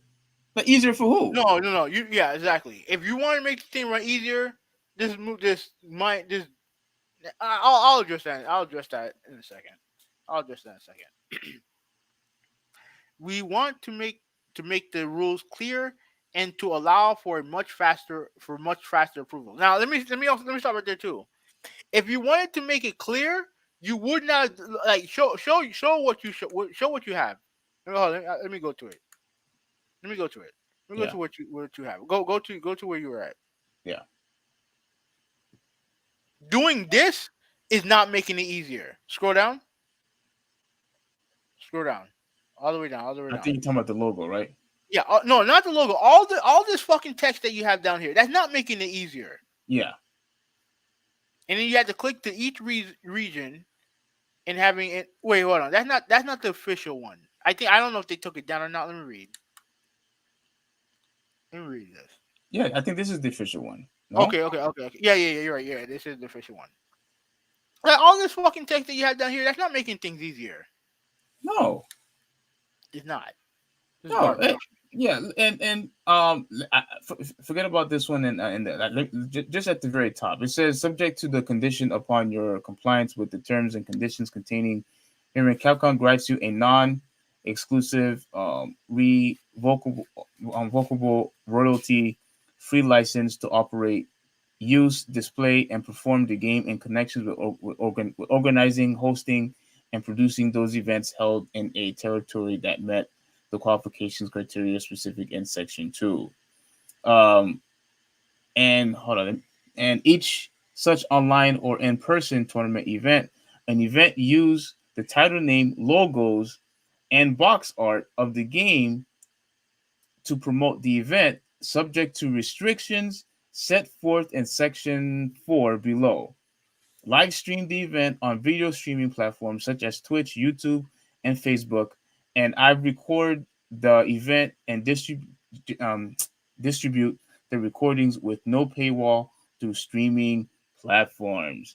Like, like, uh, It's just uh, a bunch of mumbo jumbo that they put in there so that people wouldn't notice. That's what they did. All right, let me continue. Let me continue on with yeah, go ahead. with the thing at. All right, so let me get to the page. All right, all right. We want to make the rules clear and allow for much faster approval. We're also keen to build stronger, tighter relationship with TOs and to encourage safe spaces to play Street Fighter V CE. Thank you to everyone who has sent us feedback thus far on the new agreement. We are reviewing this feedback with the wider Capcom team and will follow up with more updates soon. Look, I don't need to read the rest of this. This is all just Mhm. mumbo jumbo. Here are the facts. Right? This is obviously something that they've been working on for a while. Right? We know like this is definitely straight out of the Nintendo playbook when it comes to trying to put restrictions on what people are can stream Yeah, of your game that people not only pay for but people are openly playing your game and wanting and putting your game out there on the spotlight. Like when are these people gonna realize that the reason why they play your game is not because they want to host fucking tournaments. They play your game because they like your game. At the end of the day, yes, they like your game. And when you're doing everything in your power to try to stop them for whatever reason, and I'm sorry, there's no reason why you would do everything in your power to make it harder or deter people from playing your game. yes. Makes no sense. Now, Makes no sense. let me go back on here. Um, Yeah. I'm just gonna read, just a couple more stuff because this is where it really got me in outrage, right? So it says Capcom appreciates the passion that our players and community members have, for the game. No, you don't. No, you don't. Since day one, all you've been trying to do was control, control, control, and nickel and dime, the community. That's all you've been doing. Let me also say this before you go. I also find it rich that a company that released the game half-assed, and granted I understand that they released the game so that the fighting game community can play it, No but excuse. you released a fucking game half-assed, right? Completely half-assed, and now the community is what saved that game.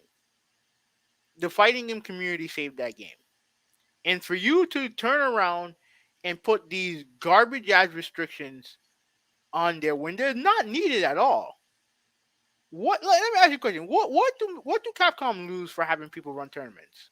Nothing. the way that they were. Nothing. All it really basically did is just constantly grant more exposure. It's helping your company. It's helping your game. You know what I'm saying? Like all it's going to do at the end is just constantly make the community even bigger and appreciate your game more.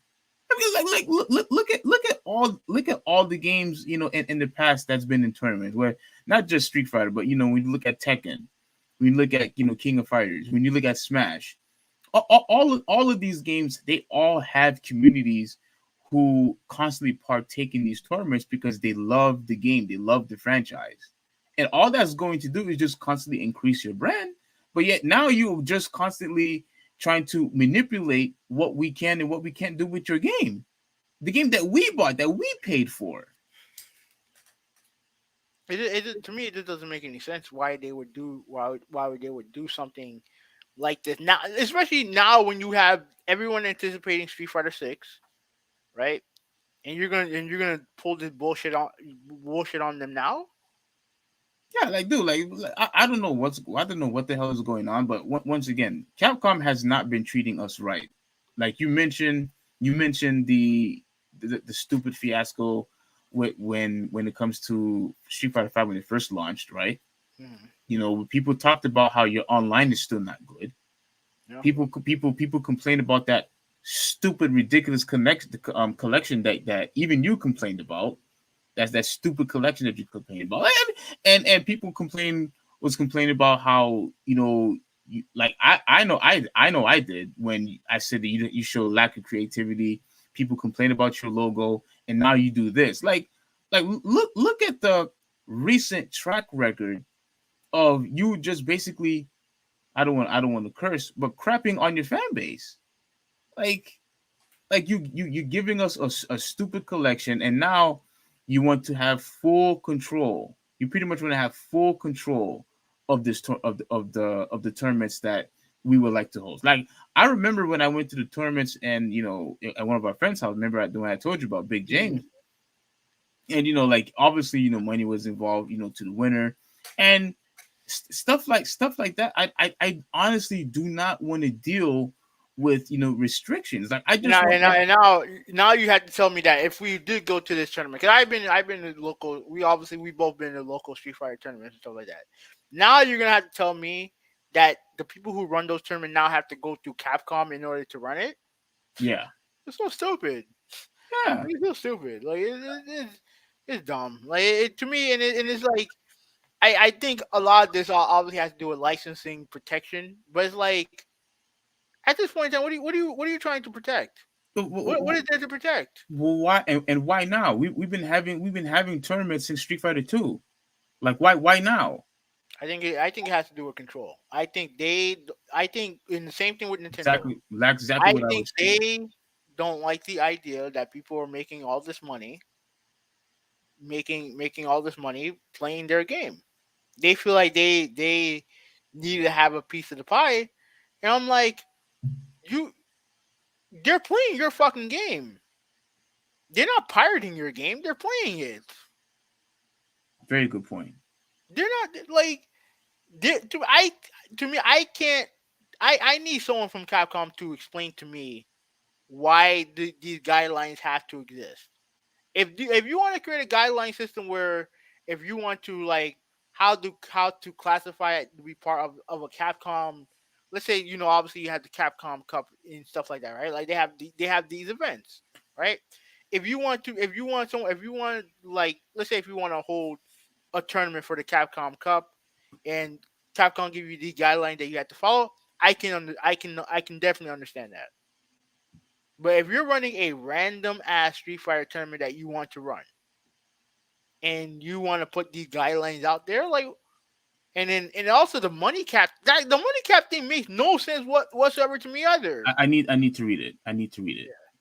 Let me see it here it is. So qualifications criteria. In order to be qualified as an event, you see, already this is pissing me off.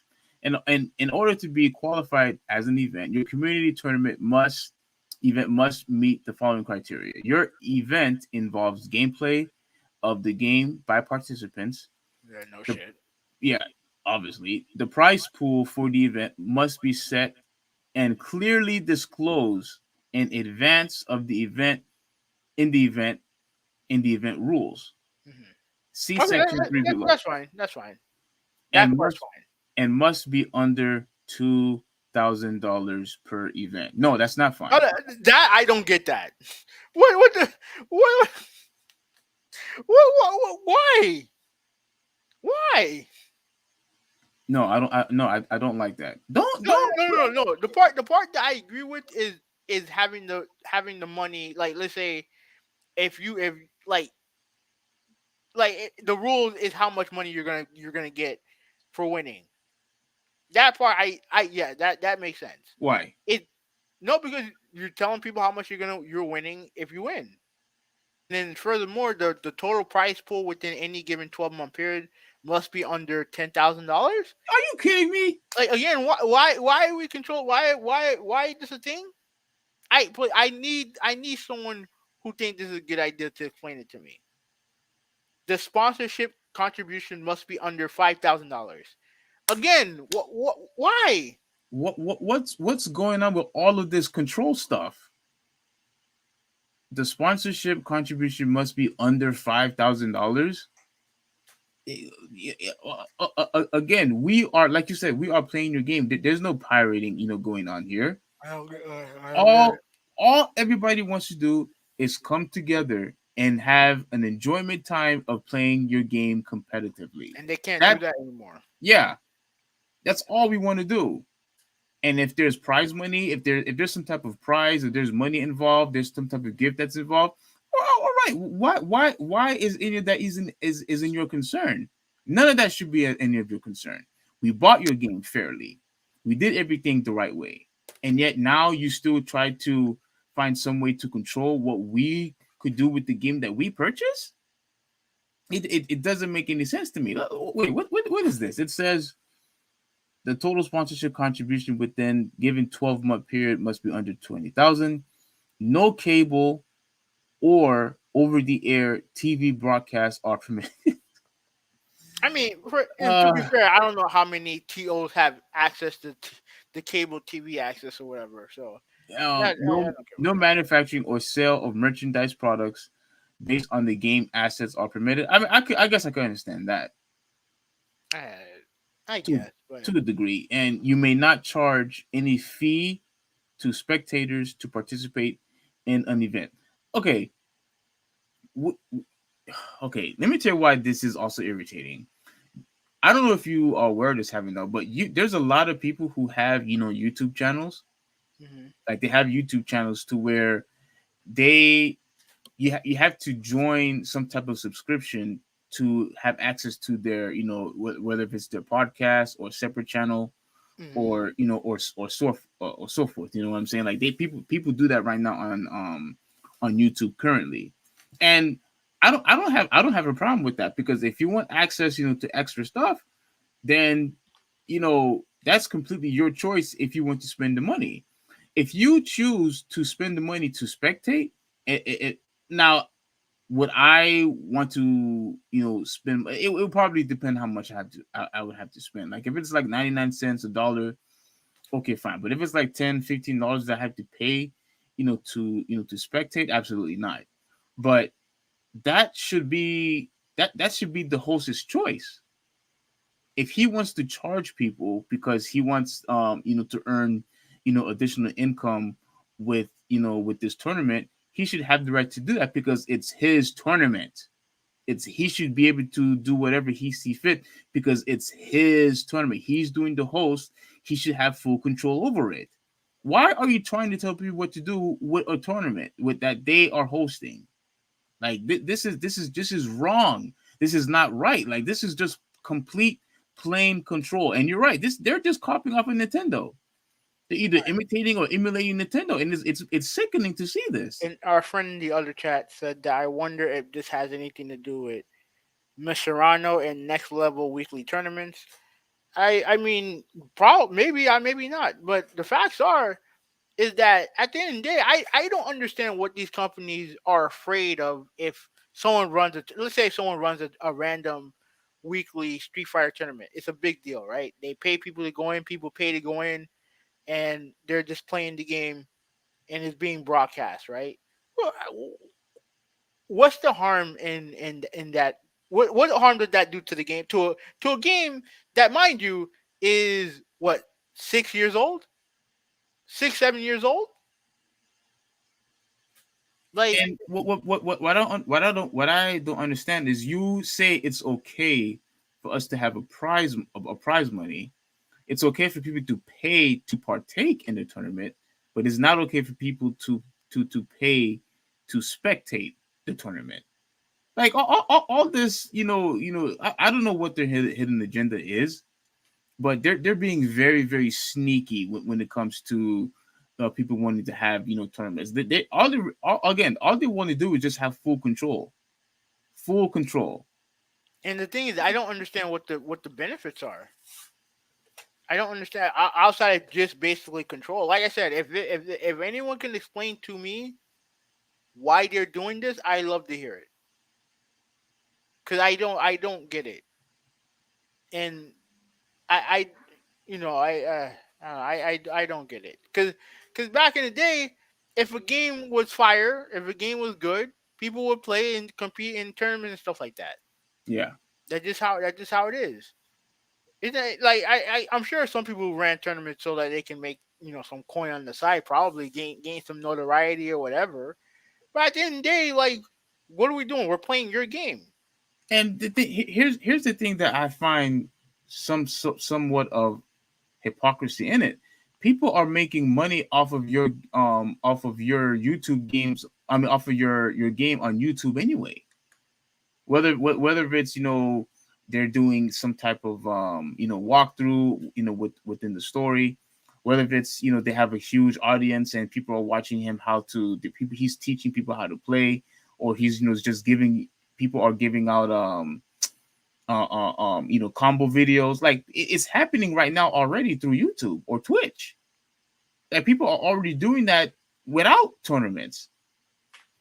So what's the problem is people are already making money off your game anyway. And I just don't I don't see how this helps when it comes to Street Fighter Six. Because we all know that they were gonna try to do the same thing with Street Fighter Six. Oh, We absolutely. know that this was gonna apply to Street Fighter Six, and it's like, you really want to alienate the FGC when you have a new game coming out, and you think that because you want to control, pretty much want to control the tournament landscape of of your game, you think that's a good thing?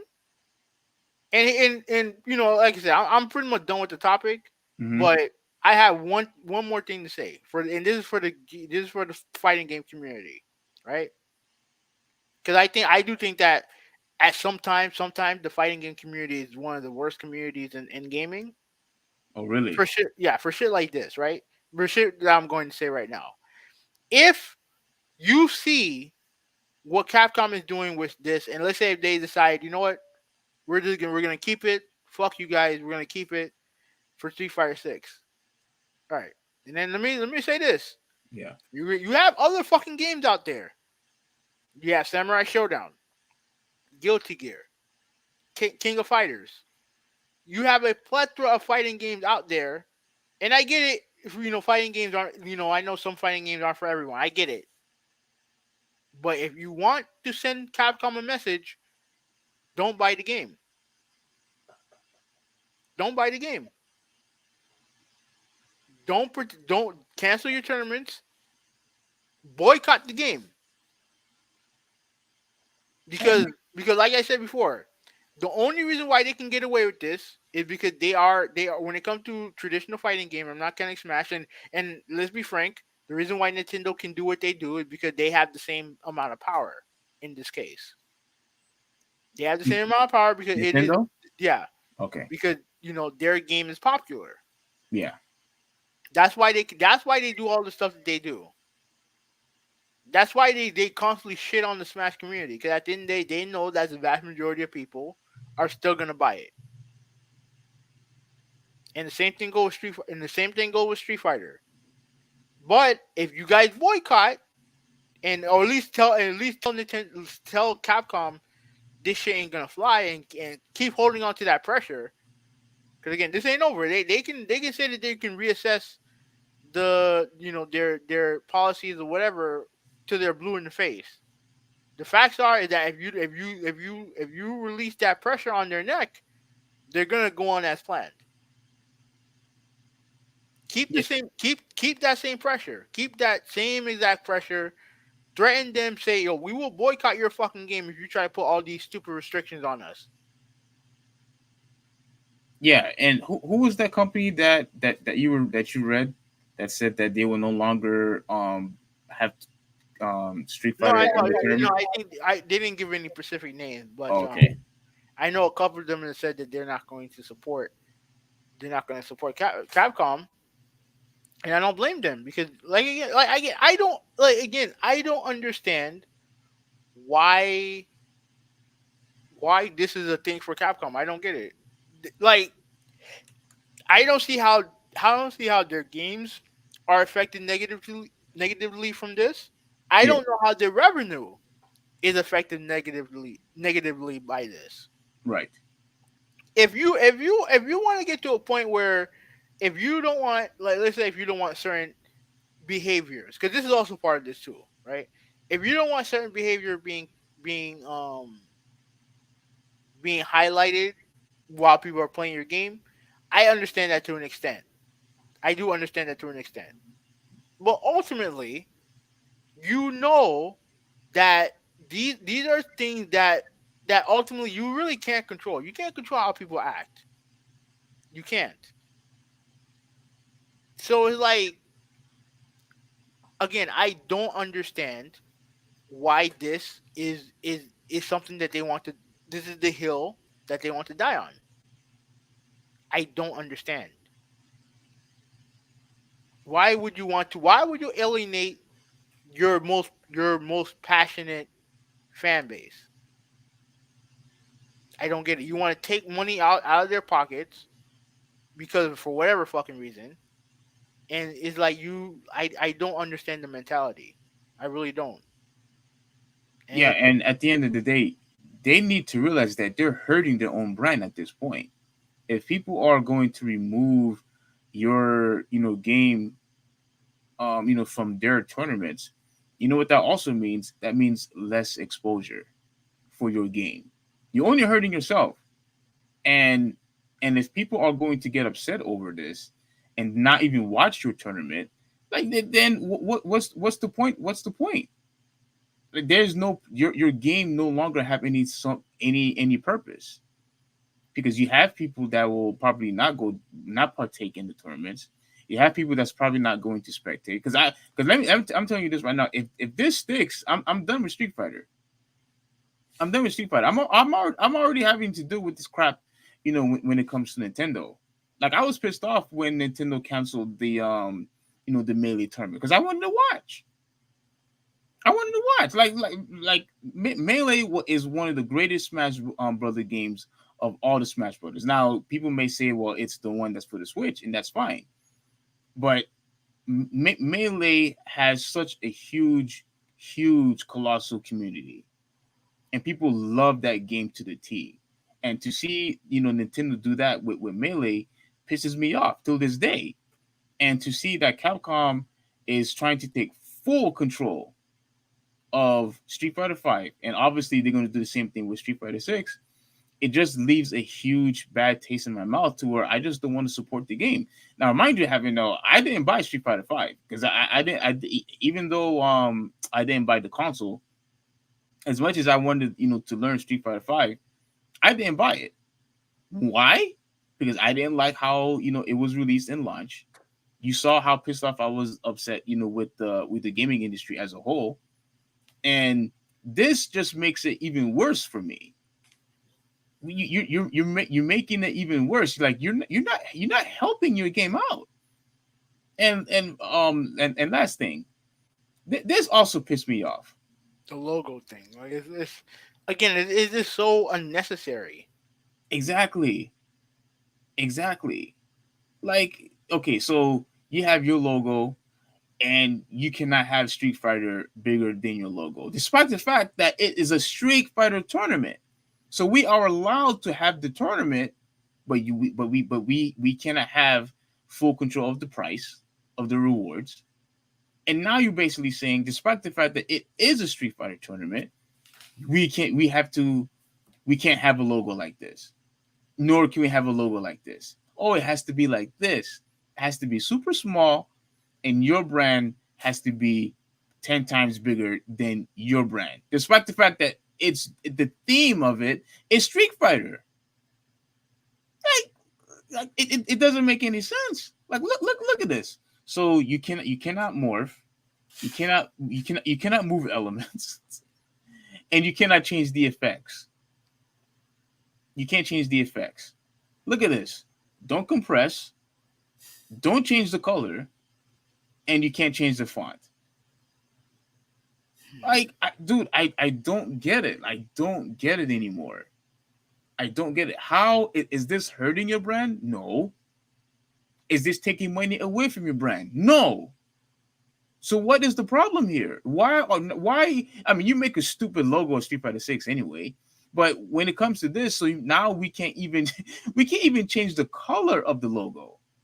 I don't get it anymore. Like, I'm just gonna just say this. I agree with you that that we we have to take a stand at this point. Yes, Street Fighter eventually became, a good product, Street Fighter 5, I should say. Mhm. But at the end of the day, though, you know, my life matters too. And the way how I want to live my life, the way how I want to, play a particular game that I spend my money for. I didn't have to buy your game. I didn't have to buy your game. You know what I'm saying? Like all the Street Fighter games that I have bought in the past, I did not have to buy them. But yet you constantly nickel and dime me, you nickel and dime, your fan base, and now you want to have full control of a tournament that we want to partake in on a game that we bought. We supported you, but you don't want to support us. So if that's the case, if that's the stance that you want to go by, then forget your game, forget your franchise. I'm not gonna watch, I'm not going to partake, and I'm not going to buy your game either. That's how it's going to be. So that's the last thing I wanted to say. Yeah. Well, we'll see what happens, man. But I just don't. I don't get it. I don't get it. But anyways, that's pretty much it for the podcast. Like, I think we had some good topics. Um, I mean, I still can't get over the Capcom thing, man. I Dude, can't get over the Capcom thing. It's dumb. You know. like Like, dude, like we look at all the overall companies we can be complaining about. We complain about Nintendo. We complain about EA. We complain about Ubisoft. And now we have to complain about freaking Capcom. Like it's bad enough that they're not giving us the games that we've been asking for. It's bad enough that they've been ruining, franchises like that stupid, Marvel versus Capcom game. I think the Infinite one, mhm. that crappy, that big load of crap, garbage, giving us garbage quality games. Launch an awful Street Fighter with no content, Street Fighter V with no content, and now they do this. You give us a crappy, collection. Because I look back into the trailer again when we stopped the podcast, and I Mhm. said, you know what? You're absolutely right. Why the hell do we have freaking five? What's the what's that game? Darkstalkers. Yeah, why the hell do we have five Darkstalker games? Where's the rest of it? And now you do this. Yeah, I'm just over it. Like now, once again, you see. I know you're gonna probably maybe say I'm wrong, but now you saw that why I just refused to support the gaming industry last gen. I didn't buy a console last gen. I was sick of the control. I was sick of the nickel and diming, and I was sick of the fact that they was giving us broken games. I wasn't supporting it. And now I'm starting to lead into the direction where I'm not going to support this gen either. So that's it. Let me stop now before I continue for another hour. Yeah, my voice starting to. Well, I'm starting. I feel like I'm starting to lose my voice. Yeah. So my bad, everybody. I didn't want to leave in such a negative energy. I do appreciate you, Malta. Once again, Nintendo Gamer, Riddler. Thanks for watching, and people in the chat. I think I really love the topics that we were able to cover. Recognition. Shout out to you. Who? Recognition. Oh yeah, yeah, yeah, yeah. Reincarnation. I appreciate you as well. Once again, guys, if you can, if you will, try to not just like, but share, the podcast, whether if it's Instagram or Facebook or wherever that you believe that any of your gamer friends probably may watch this. Anyone who likes sports that may like watch this, share it. Um, it would be greatly, greatly appreciated. We happy that you guys enjoy it, and we hope that others will enjoy it as well. So, with all that being said, this is the Traditionalist 101 signing out. Have a good one. All right. Who win 86? I'm out. Peace.